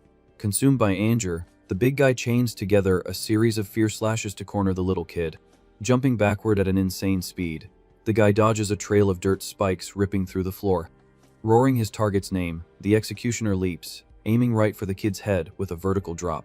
Deflecting the hit at the last second, the hero slips away while hearing the giant ask if he thinks he can win just by playing tag. Trying to force a mistake, the bald guy asks why the supposed great Necromancer isn't using his dark magic. Keeping the pressure on, the mercenary yells, asking where the famous power of the continent's demon is.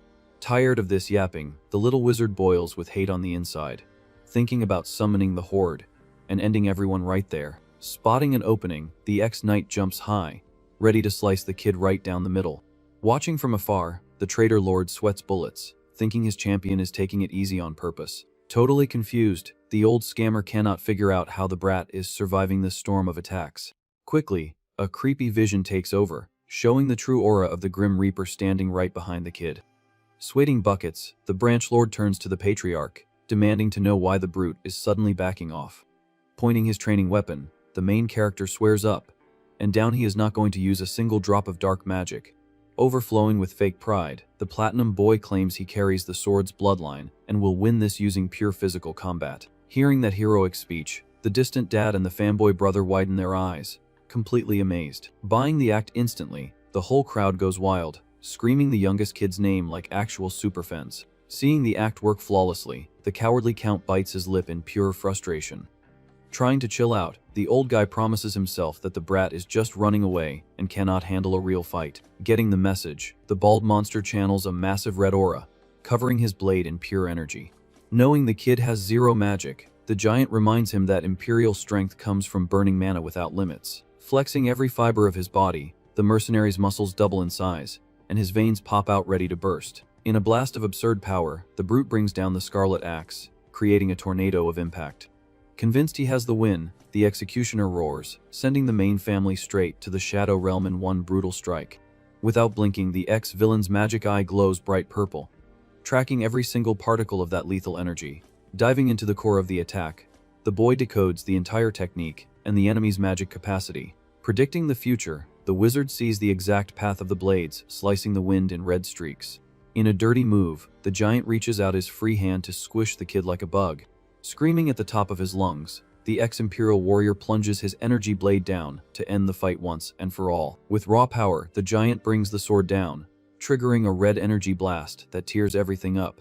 Kicking up dust on impact, the brute searches for his target but gets totally confused when he vanishes. Shocked, the mercenary realizes the kid dipped out and wonders if the brat actually read the strike's path that fast. High above the monster's head, our hero is already dropping down with his weapon prepped for an attack. Cold and calculated, the little wizard points out that a body that huge leaves the back wide open. Busting out the famous meteor sword, the kid nails the giant's back with a lethal purple flash. Totally stunned, the crowd recognizes the family's secret move. While the blonde brother's jaw hits the floor, screaming in pain, the bald guy loses it, unable to believe he just caught a massive hit to the back. Smirking, the ex-necromancer flexes his magic eye while the nobles wonder how he pulled that off with zero mana. Up in the stands, the extra side eye the warrior commander, looking for some kind of explanation. Completely caught off guard, the red-eyed blonde cannot hide her shock at the scene. Far away, the bodyguard thinks to himself that normally, he would have jumped into the brawl to protect his boss by now. In a quick flashback, the soldier admits to the Duke that acting on emotion would just make the family's rep even worse. Super worried, the knight warned the patriarch that the youngest kid did not stand a chance against an imperial warrior. Calm and collected, the old man explained the boy went out there to defend his late mom's honor. Heavy with guilt, the leader admits he couldn't even save his son from the monastery back in the day. Frowning, the patriarch states that at the end of the day, he cannot protect anything, and tells the guard to chill. Back in the present, the big guy stares at the arena with a focused look locked on the young master. Dodging lethal strikes, our MC proves he doesn't step into a fight just to take an L. From the VIP throne, his dad watches the kid's every move with extreme focus. On paper, the family's sword style focuses on saving mana to survive the freezing northern cold. On the flip side, the imperial style acts like a lion hunting its prey with raw, brutal force. Burning energy like crazy, the Empire's setup focuses on crushing the enemy by dropping all their magic at once. In a quick comparison, the northern technique is like sniping a rabbit the exact second it slips up. Focused on precision, the style burns the least amount of magic possible, striking like an eagle. With surgical perfection, the attack only happens in the absolute perfect gap of the enemy's defense. Gripping his weapon tight, the little wizard proves he fully understands the family's lethal core. Even without a single drop of energy, the kid smiles confidently, guaranteeing the technique makes up for the lack of power. Shaking with hate, the bald mercenary realizes the kid's attack packs more than enough damage to hurt him. Gritting his teeth, the executioner calls the hero a rat and promises instant payback. Exploding in pure fury, the monster unleashes a sea of scarlet energy that floods the entire arena. Yelling his lungs out, the Imperial warrior looks like he is about to lose control from all the magic packed in his body. Feeling the heat, the stands go into full panic, recognizing the champion's ultimate trump card. Projecting the image of a demonic lion, the move locks down the movements of anyone trying to run away.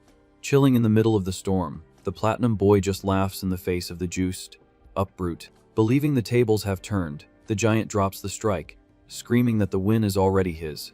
Freaking out in the crowd, the blonde brother yells for the youngest kid to watch out for the impact. In a brutal clash, the heavy blade hits its mark, but our MC blocks it by crossing his training sword. Quickly, the blacksmith's warning flashes back, confirming the weak steel will turn to dust against pure magic. Exactly as predicted, the kid's weapon shatters into 1,000 pieces upon impact. Smiling wide, the bald guy celebrates breaking the defense, thinking he finally bagged the win. Wasting no time, the villain already cues up another fatal strike to slice the unarmed kid in half, but with his magic eye turned on, the ex-Necromancer flashes a devilish smile, revealing his plan worked perfectly. Like a feather dropping from the sky, the kid's trap sets itself up completely silently. Repping the Imperial style, the giant lion does not even notice the incoming danger of being so light. Coming from above, the shadow of the predatory eagle covers the beast entirely, ready for the takedown. Gripping the broken handle tight, our hero pulls what is left of the useless sword. Using the sharp stump, he slashes the mercenary's chest with a deep, lightning, fast purple cut. Immediately, the big guy's hand loses all its strength, dropping his weapon onto the dirt.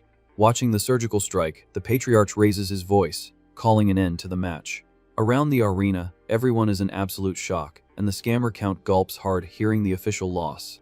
Amazed by the scene, the bodyguard admits the kid mastered the technique with zero magic in his system. In a genius play, the kid let his weapon break on purpose so he could land a point-blank hit. Cold as ice, the hero turns his back, sealing his absolute victory in front of the whole crowd. Knocked into the dirt, the mercenary screams in agony, grabbing the stump of his detached arm.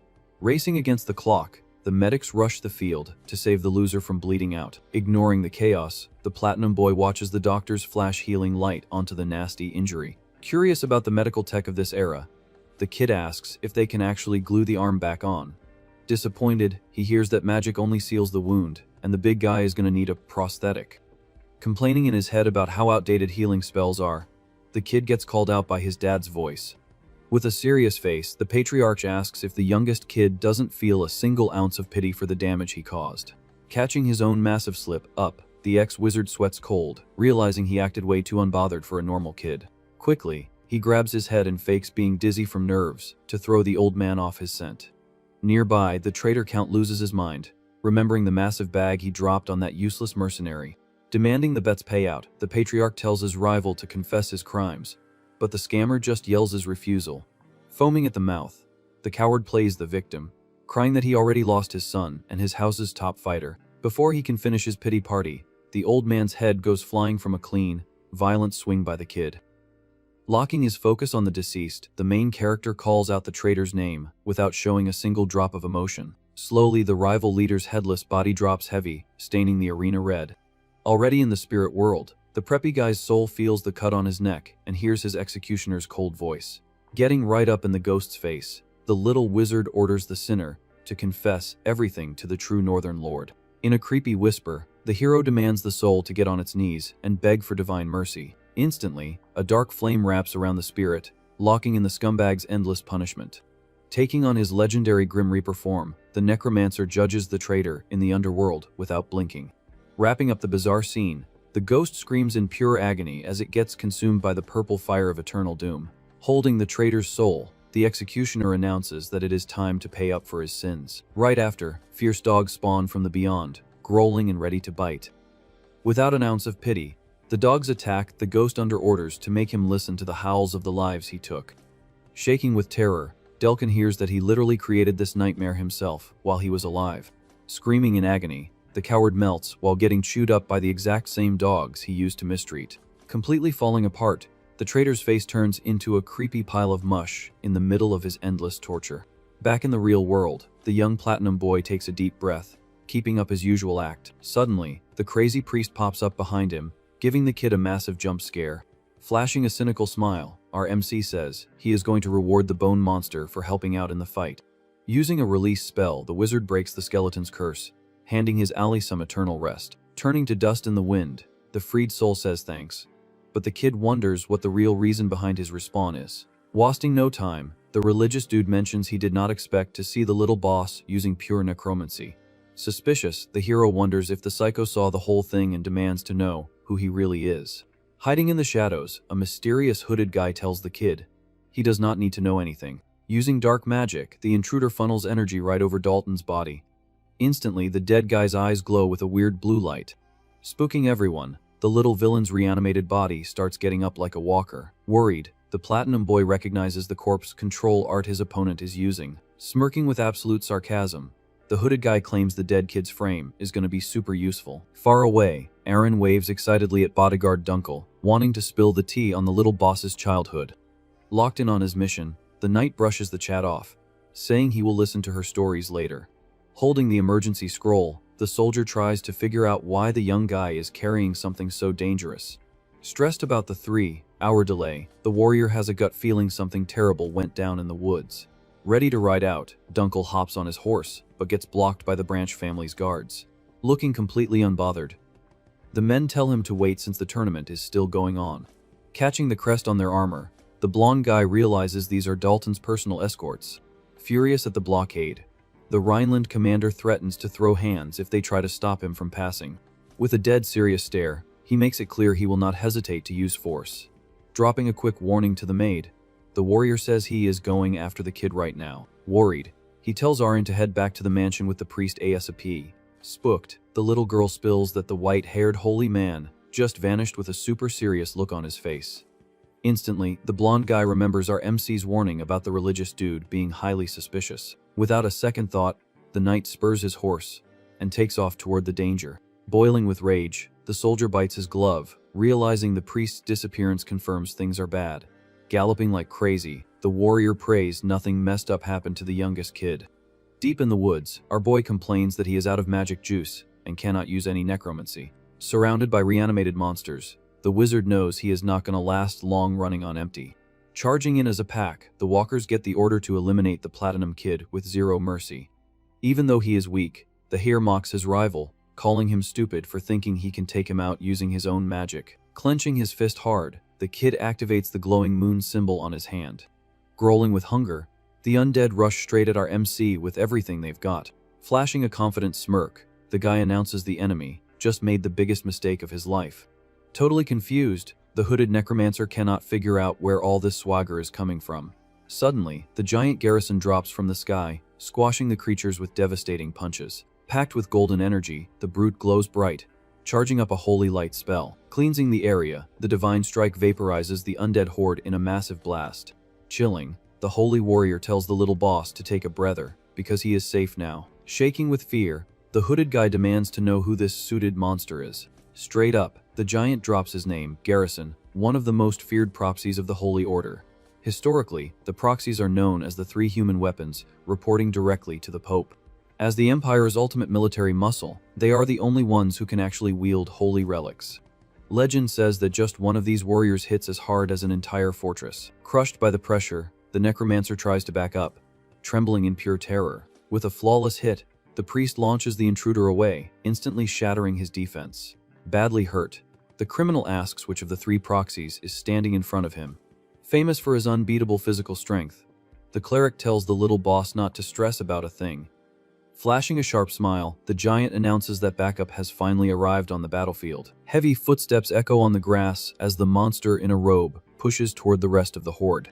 Brutally, the executioner flattens the walkers and tosses their broken bodies into the air. Even growling in pain, the reanimated monsters try to attack but get sliced up instantly. Showing zero mercy, the religious guy crushes one of the creatures' skulls with his bare hands. Holding up his holy book, the executioner drops the final judgment on the sinners. With sparks flying from his eyes, the crazy guy demands the enemies to drop to their knees and beg for forgiveness. Through a baptism of fire, the priest vaporizes the goons' heads with blasts of light. Panicking, the surviving monsters try to run from that aggressive cleansing. Stomping hard on the floor, the big guy caves in the ground, leaving a dark crater behind. Showing absolutely zero compassion, the divine magic blows up dozens of goons all at once. Locked in on wiping them out, the priest smacks a survivor in the face with his holy book, making blood fly. Absolutely horrified, the hooded necromancer cannot believe the destructive power of that warrior. Chilling over the bodies, Garrison spreads an absolute vibe of terror through the forest. Without looking back, the intruder runs for his life, cursing his client for this failed job. Picking up speed, the rat tries to vanish, fully convinced he can outrun the massacre. In the blink of an eye, the priest's giant hand spawns out of nowhere and grabs the runner's head. Screaming in pain, the hooded guy feels his skull getting crushed by the executioner's steel fingers. Flashing a cold smile, the crazy dude mentions he still needs to finish his prayer before sending him to the Shadow Realm. Chilling by the campfire, the bodyguard feels a weird breeze in the night air.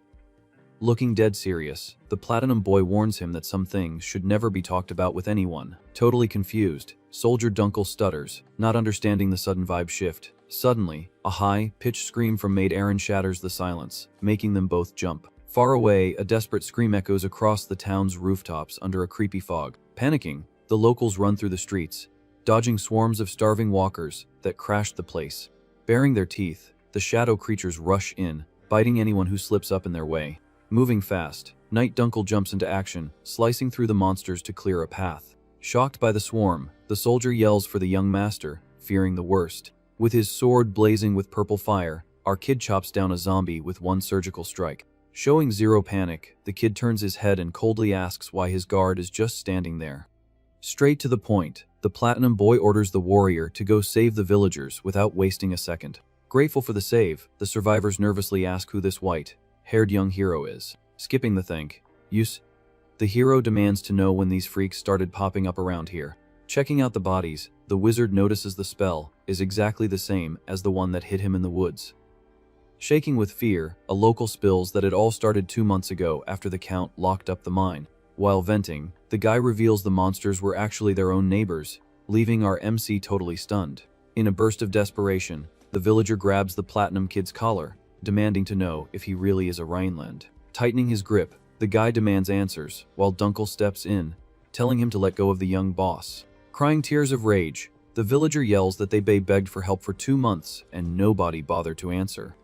Pointing at the ground, he throws it in his face that the guy sliced up seconds ago was someone he loved. Sobbing, the man reveals the creature was his own dad, who just worked day and night in the mine. Heartbroken, the poor guy asks why the folks at the bottom always have to suffer so much in this land. Hearing that, the little wizard's mind drifts back to Archimonde's bloody, glorious past. With his eyes glowing purple, the hero tells the guy to zip it, stating that this mess is not his fault. Cold as ice, the kid clarifies he wasn't the one who turned the locals into zombies, and tells him to aim his anger at the right target. Ready to chill things out, Dunkel says he will handle it, but the Platinum Boy is already firing up a spell in his palm. Using a solemn tone, the wizard commands the innocent souls who passed away in endless pain to hear him out. Radiating pure blue energy, the boy promises to guide their way, while the fallen undead start floating. Holding his hand out, the hare sets the terms for their spiritual release. Right in front of everyone, the villagers' blue souls start floating up to the sky. Amidst the glow, the dad's ghost smiles, leaving a runic message hanging in the air to say thanks.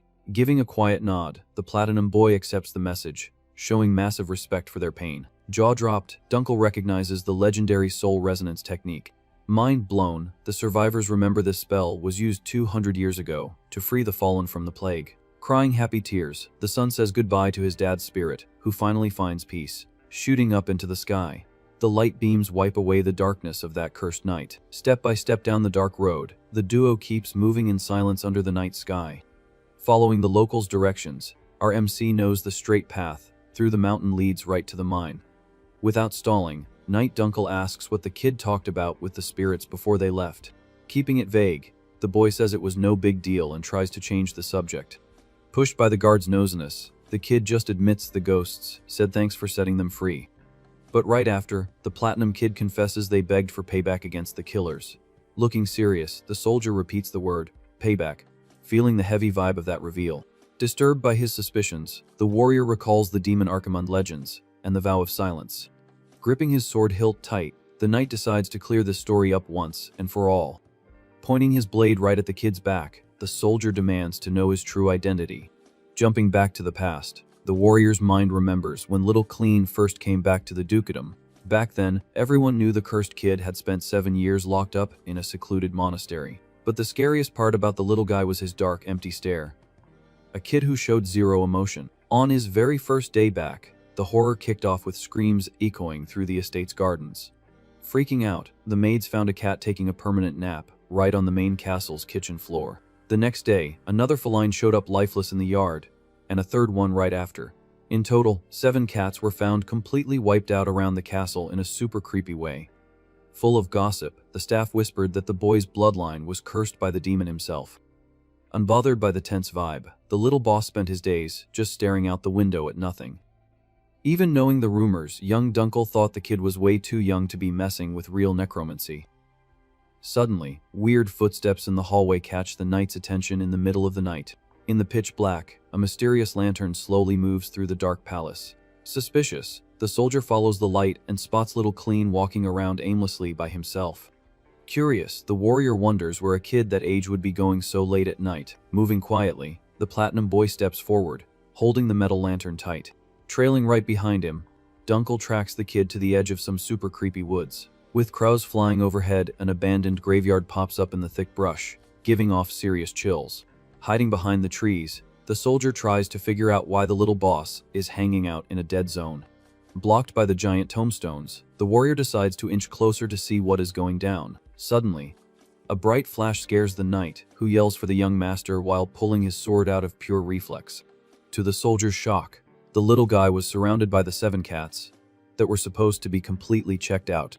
Jaw on the floor, the blonde asks what is going on, and the little wizard calmly says he is just holding their funeral. After checking the bodies, the kid explains the animals caught a bug that is totally harmless to humans. Being careful, the kid mentions he needs to bury them, all to stop the sickness from spreading, and to keep other animals from digging them up. Worried, Dunkel suggests calling someone else so the young hare does not get his hands dirty.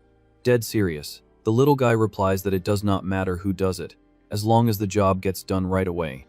Back in the present, the knight keeps his sword pointed at the kid's back, demanding the truth about who he is. With a slight head tilt, the platinum boy sarcastically asks if the soldier remembers Burkle Rhineland's very first lesson. With raw power, the giant brings the sword down, triggering a red energy blast that tears everything up. Kicking up dust on impact, the brute searches for his target, but gets totally confused when he vanishes. Shocked, the mercenary realizes the kid dipped out and wonders if the brat actually read the strike's path that fast. High above the monster's head, our hero is already dropping down with his weapon prepped for an attack. Cold and calculated, the little wizard points out that a body that huge leaves the back wide open. Busting out the famous meteor sword, the kid nails the giant's back with a lethal purple flash. Totally stunned, the crowd recognizes the family's secret move, while the blonde brother's jaw hits the floor. Screaming in pain, the bald guy loses it, unable to believe he just caught a massive hit to the back. Smirking, the ex-necromancer flexes his magic eye while the nobles wonder how he pulled that off with 0 mana. Up in the stands, the extras side eye the warrior commander, looking for some kind of explanation. Completely caught off guard, the red-eyed blonde cannot hide her shock at the scene. Far away, the bodyguard thinks to himself that normally, he would have jumped into the brawl to protect his boss by now. In a quick flashback, the soldier admits to the Duke that acting on emotion would just make the family's rep even worse. Super worried, the knight warned the patriarch that the youngest kid did not stand a chance against an imperial warrior. Calm and collected, the old man explained the boy went out there to defend his late mom's honor. Heavy with guilt, the leader admits he couldn't even save his son from the monastery back in the day. Frowning, the patriarch states that at the end of the day, he cannot protect anything and tells the guard to chill. Back in the present, the big guy stares at the arena, with a focused look locked on the young master. Dodging lethal strikes, our MC proves he doesn't step into a fight just to take an L. From the VIP throne, his dad watches the kid's every move with extreme focus. On paper, the family's sword style focuses on saving mana to survive the freezing northern cold. On the flip side, the imperial style acts like a lion hunting its prey with raw, brutal force. Burning energy like crazy, the Empire's setup focuses on crushing the enemy by dropping all their magic at once. In a quick comparison, the northern technique is like sniping a rabbit the exact second it slips up. Focused on precision, the style burns the least amount of magic possible, striking like an eagle. With surgical perfection, the attack only happens in the absolute perfect gap of the enemy's defense. Gripping his weapon tight, the little wizard proves he fully understands the family's lethal core. Even without a single drop of energy, the kid smiles confidently, guaranteeing the technique makes up for the lack of power. Shaking with hate, the bald mercenary realizes the kid's attack packs more than enough damage to hurt him. Gritting his teeth, the executioner calls the hero a rat and promises instant payback. Exploding in pure fury, the monster unleashes a sea of scarlet energy that floods the entire arena. Yelling his lungs out, the Imperial warrior looks like he is about to lose control from all the magic packed in his body. Feeling the heat, the stands go into full panic, recognizing the champion's ultimate trump card, projecting the image of a demonic lion. The move locks down the movements of anyone trying to run away. Chilling in the middle of the storm, the Platinum Boy just laughs in the face of the juiced up brute. Believing the tables have turned, the giant drops the strike, screaming that the win is already his. Freaking out in the crowd, the blonde brother yells for the youngest kid to watch out for the impact. In a brutal clash, the heavy blade hits its mark, but our MC blocks it by crossing his training sword.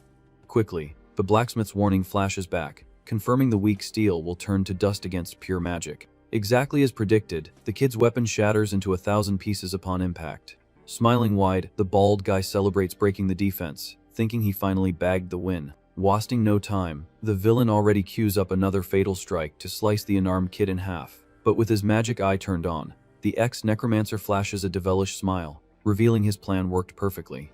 Like a feather dropping from the sky, the kid's trap sets itself up completely silently. Repping the Imperial style, the giant lion does not even notice the incoming danger of being so light. Coming from above, the shadow of the predatory eagle covers the beast entirely, ready for the takedown. Apretendo firmo cabo quebrado nosso hero puxa o casabre de espada in tilla. Gripping the broken handle tight, our hero pulls what is left of the useless sword. Using the sharp stump, he slashes the mercenary's chest with a deep, lightning, fast purple cut. Immediately, the big guy's hand loses all its strength, dropping his weapon onto the dirt. Watching the surgical strike, the Patriarch calls an end to the match, declaring it over. Around the arena, everyone is in absolute shock, and the scammer Count gulps hard hearing the official loss.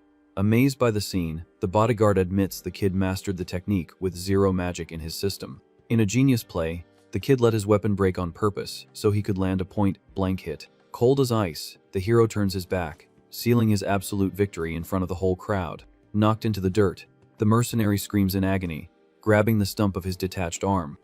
Racing against the clock, the medics rush the field to save the loser from bleeding out. Ignoring the chaos, the Platinum Boy watches the doctors flash healing light onto the nasty injury.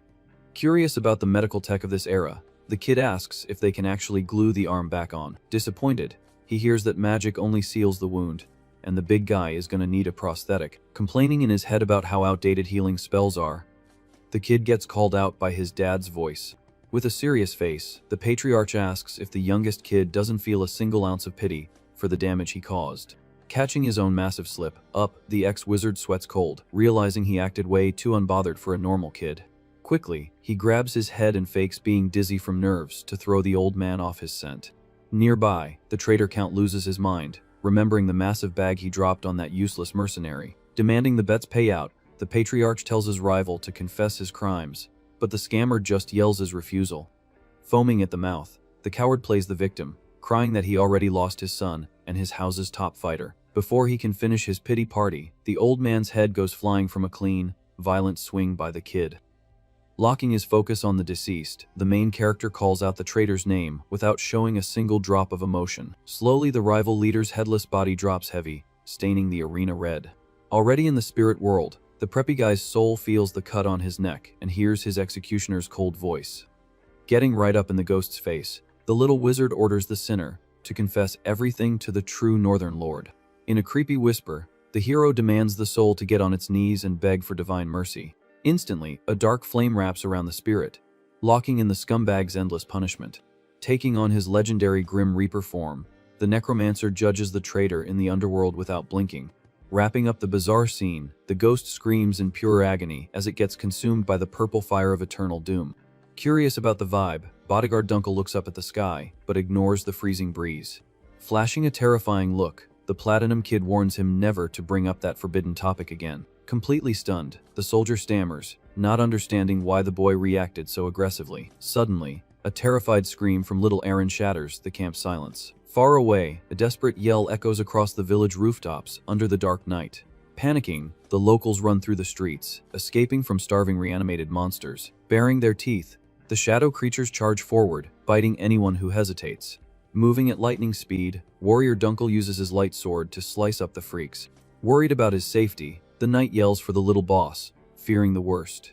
With his sword glowing, the kid chops a monster's head off with one flawless strike.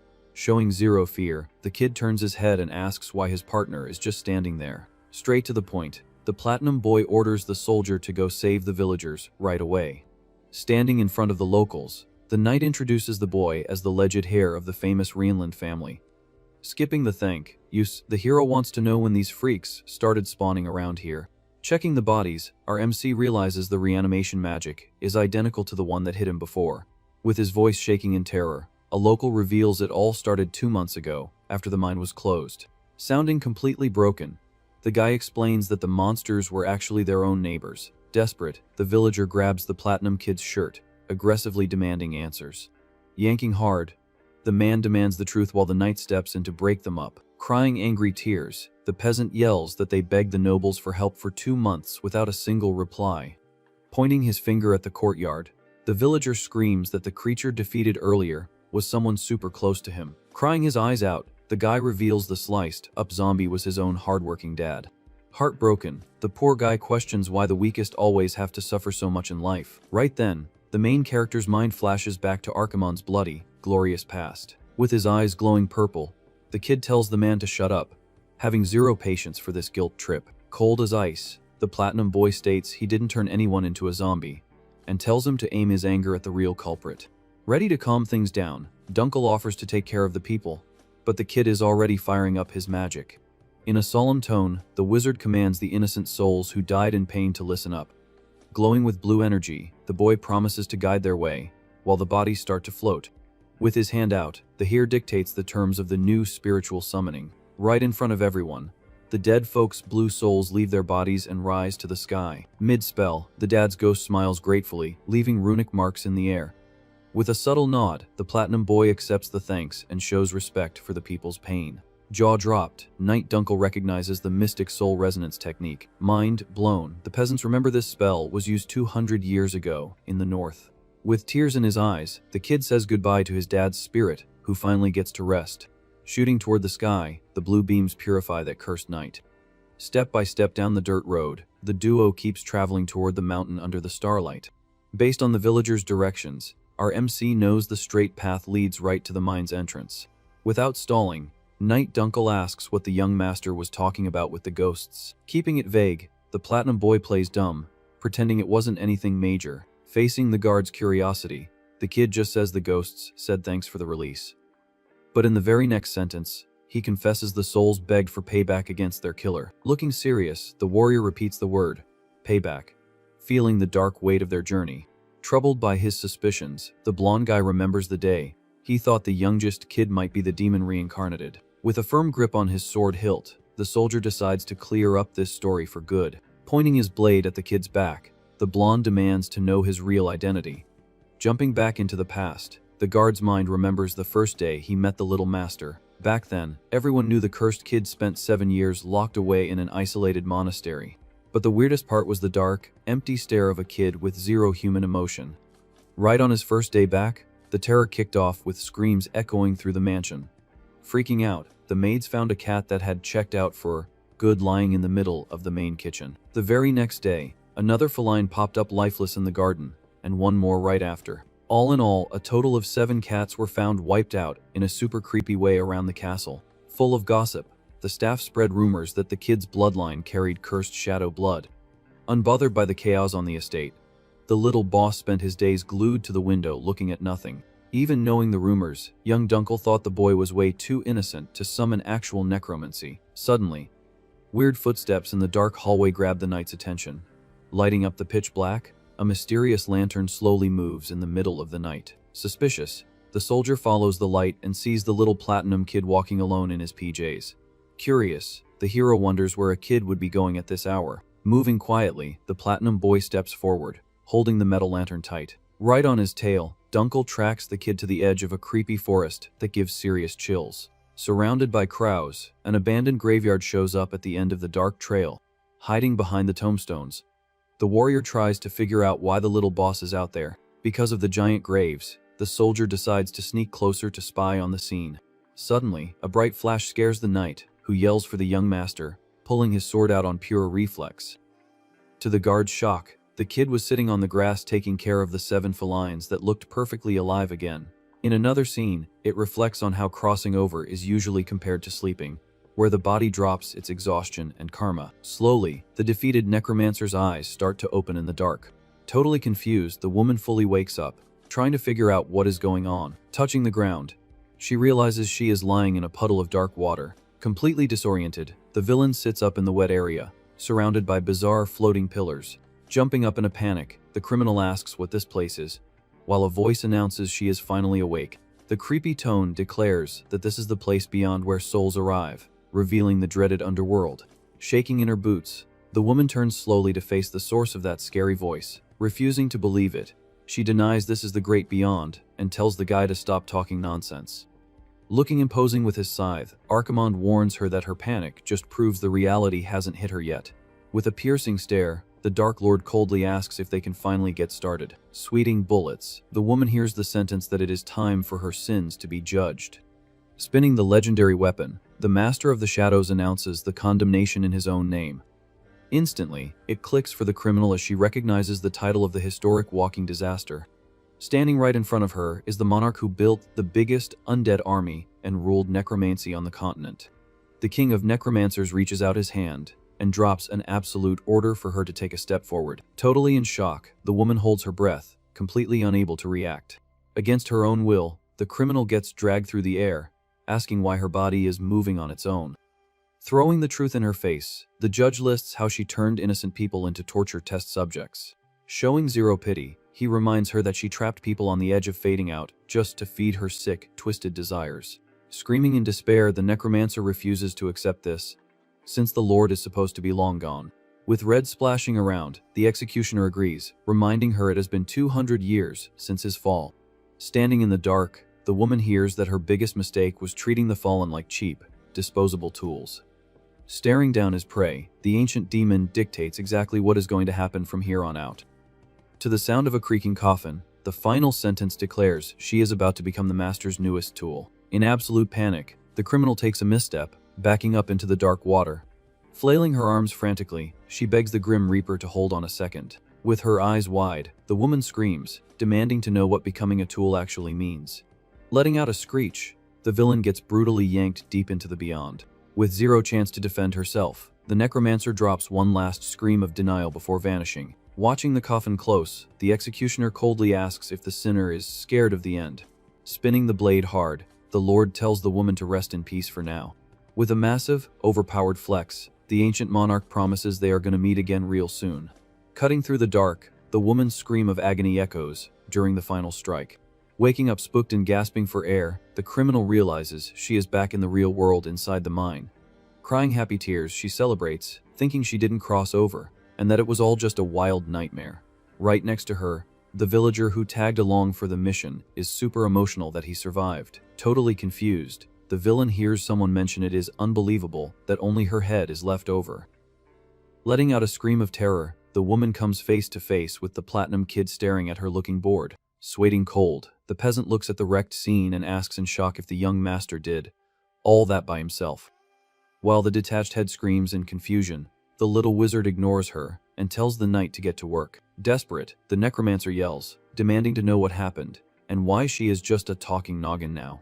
Crouching right in front of the leftover remains, the kid calmly asks if the villain finally got her senses back. Keeping his cool, the ex-necromancer states she probably already realizes how badly she messed up. Putting the pieces together, the criminal completely freezes and asks him to wait a minute. Hearing the kid's tone of voice, the detached head instantly recognizes the entity from the beyond. With the demon's image overlapping him, the platinum boy reminds her he warned about their reunion, confirming he is Archimonde himself.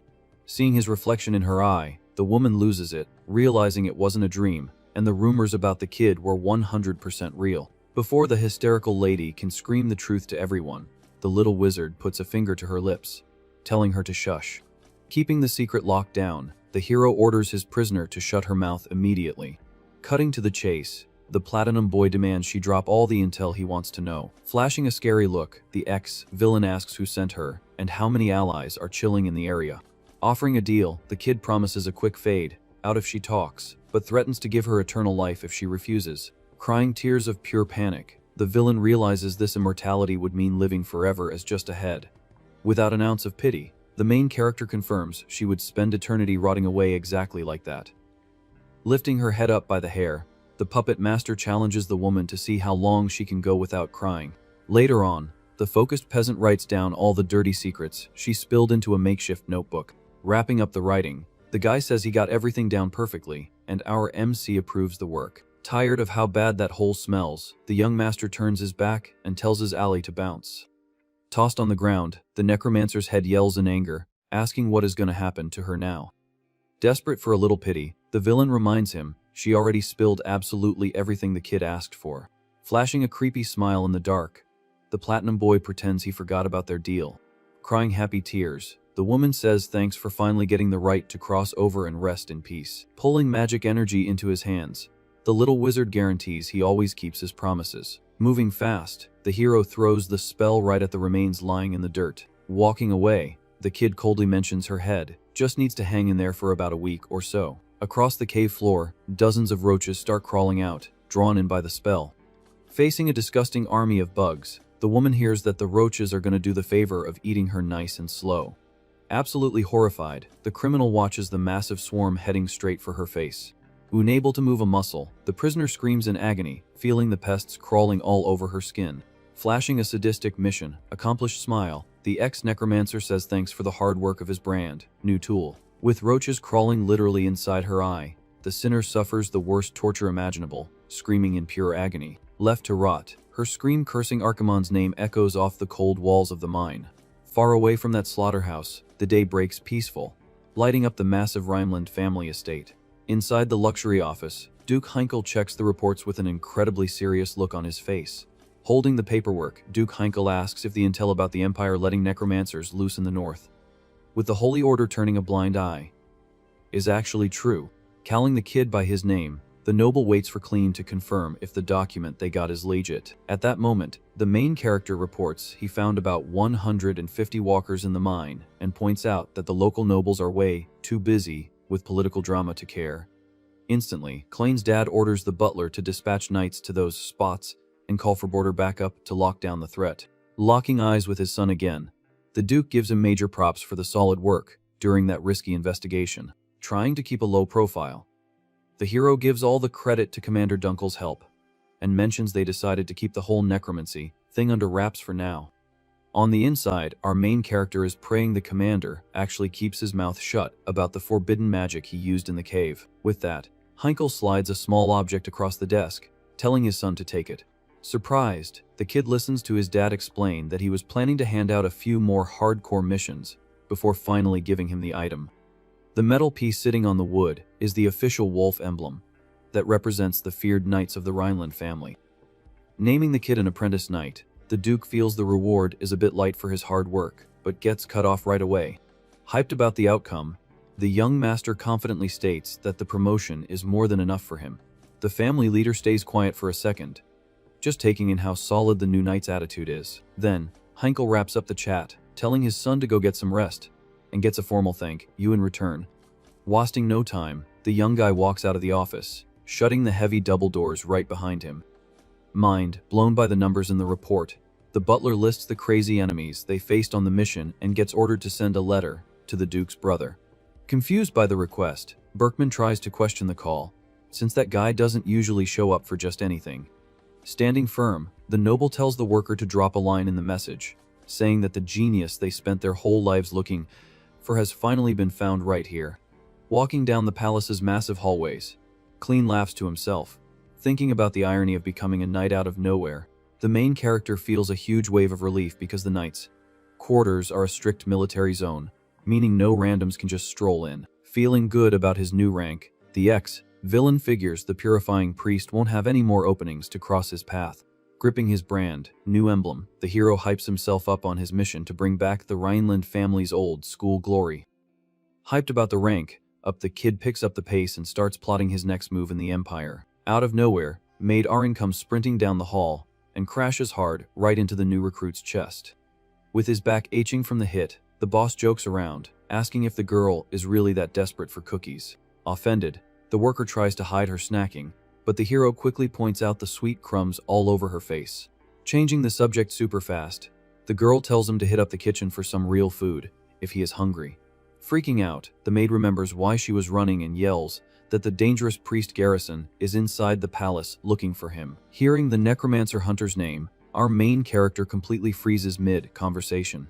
The flashback of the guy's raw power vaporizing walkers hits the kid's brain like a lethal warning that danger has arrived. In Clean's head, he pictures the terrifying visual of the bloody hand and the brutal face of the church's hunter. Caught completely off guard, the kid sweats bullets hearing Garrison's heavy voice pop up right behind him, asking how the mission went.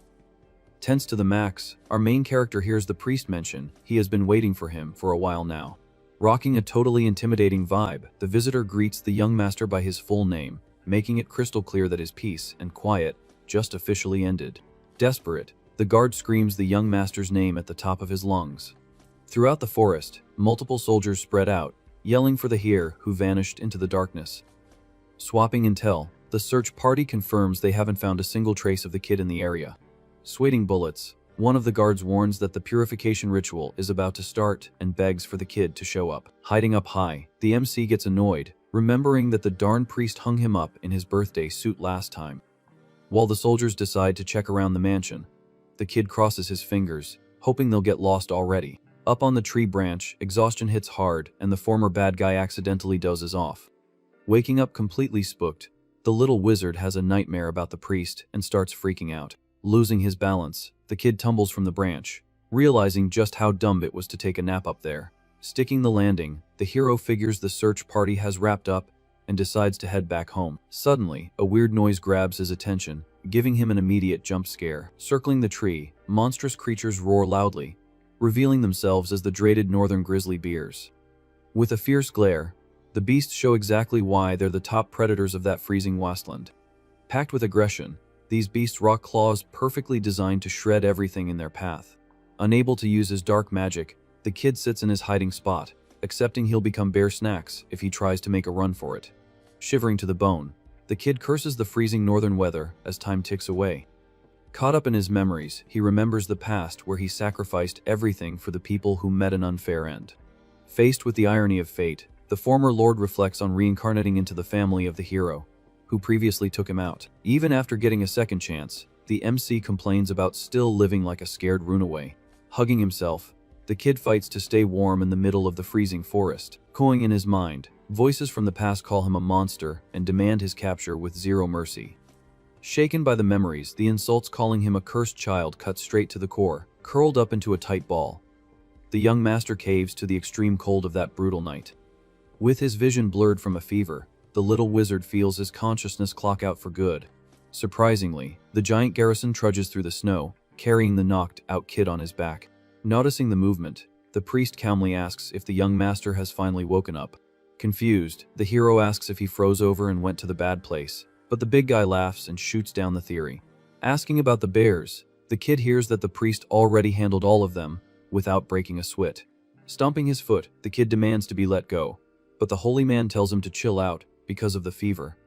Suspicious, the silver-haired kid questions the rescue, seeing as it would have been way easier to just let him turn into Beast Chow. Hitting right where it hurts, the MC confesses he always thought the priest hated his guts more than anyone else. Staring at the bright moon, the religious dude gets philosophical, stating that a star never creates its own darkness. Keeping his cool, the big guy explains that light simply shines right where it is. Remembering the crying bear cubs, the priest makes a comparison, saying a young life doesn't know what evil is. Bringing up the future of children, the hunter declares he has no right to crush anyone's potential. Faced with such noble words, the kid completely freezes up, totally speechless.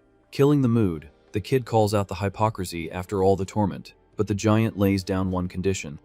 In a threatening tone, the priest warns that if the child turns out to actually be the Archimand, it's a whole different ball game. Feeling the crushing pressure, the young master gulps hard, realizing the very real danger he's in. Breaking the silence, a dry leaf drops from the tree, highlighting the insane tension in the air. Turning his head, the priest advises the kid to watch his step very carefully. Promising without a second thought, the big guy swears he'll finish the wizard off with his bare hands if he steps out of line. Snapping back to the present in the castle hallway, the visitor smiles, saying it's been a minute since they last saw each other. Sweating cold with nerves, the MC nods, feeling the vibe get ridiculously heavy on his shoulders. Oozing confidence, the priest mentions he sorted out some business with the order and scored a pretty sweet little gift. Raising his massive hand, the hunter shows off a glass vial holding a weird, glowing liquid. Panicking on the inside, the little wizard recognizes the stuff as ectoplasm. Terrified the gadget is going to track him down. Spilling the beans, the visitor talks about the forest ambush and claims he crushed the enemy all by himself. Taking heavy steps toward the here, the priest drops bait, saying the device picked up on something else. Focused on the old man's chill demeanor, the kid hears the confirmation that there were 2 traces of dark magic out there. In the quiet hallway, the MC can even hear the magical hum of the artifact reacting like crazy. Instantly, a heavy, gloomy aura starts warping the space around the two of them, with his heart practically jumping out of his chest. The former lord's survival instincts are screaming danger.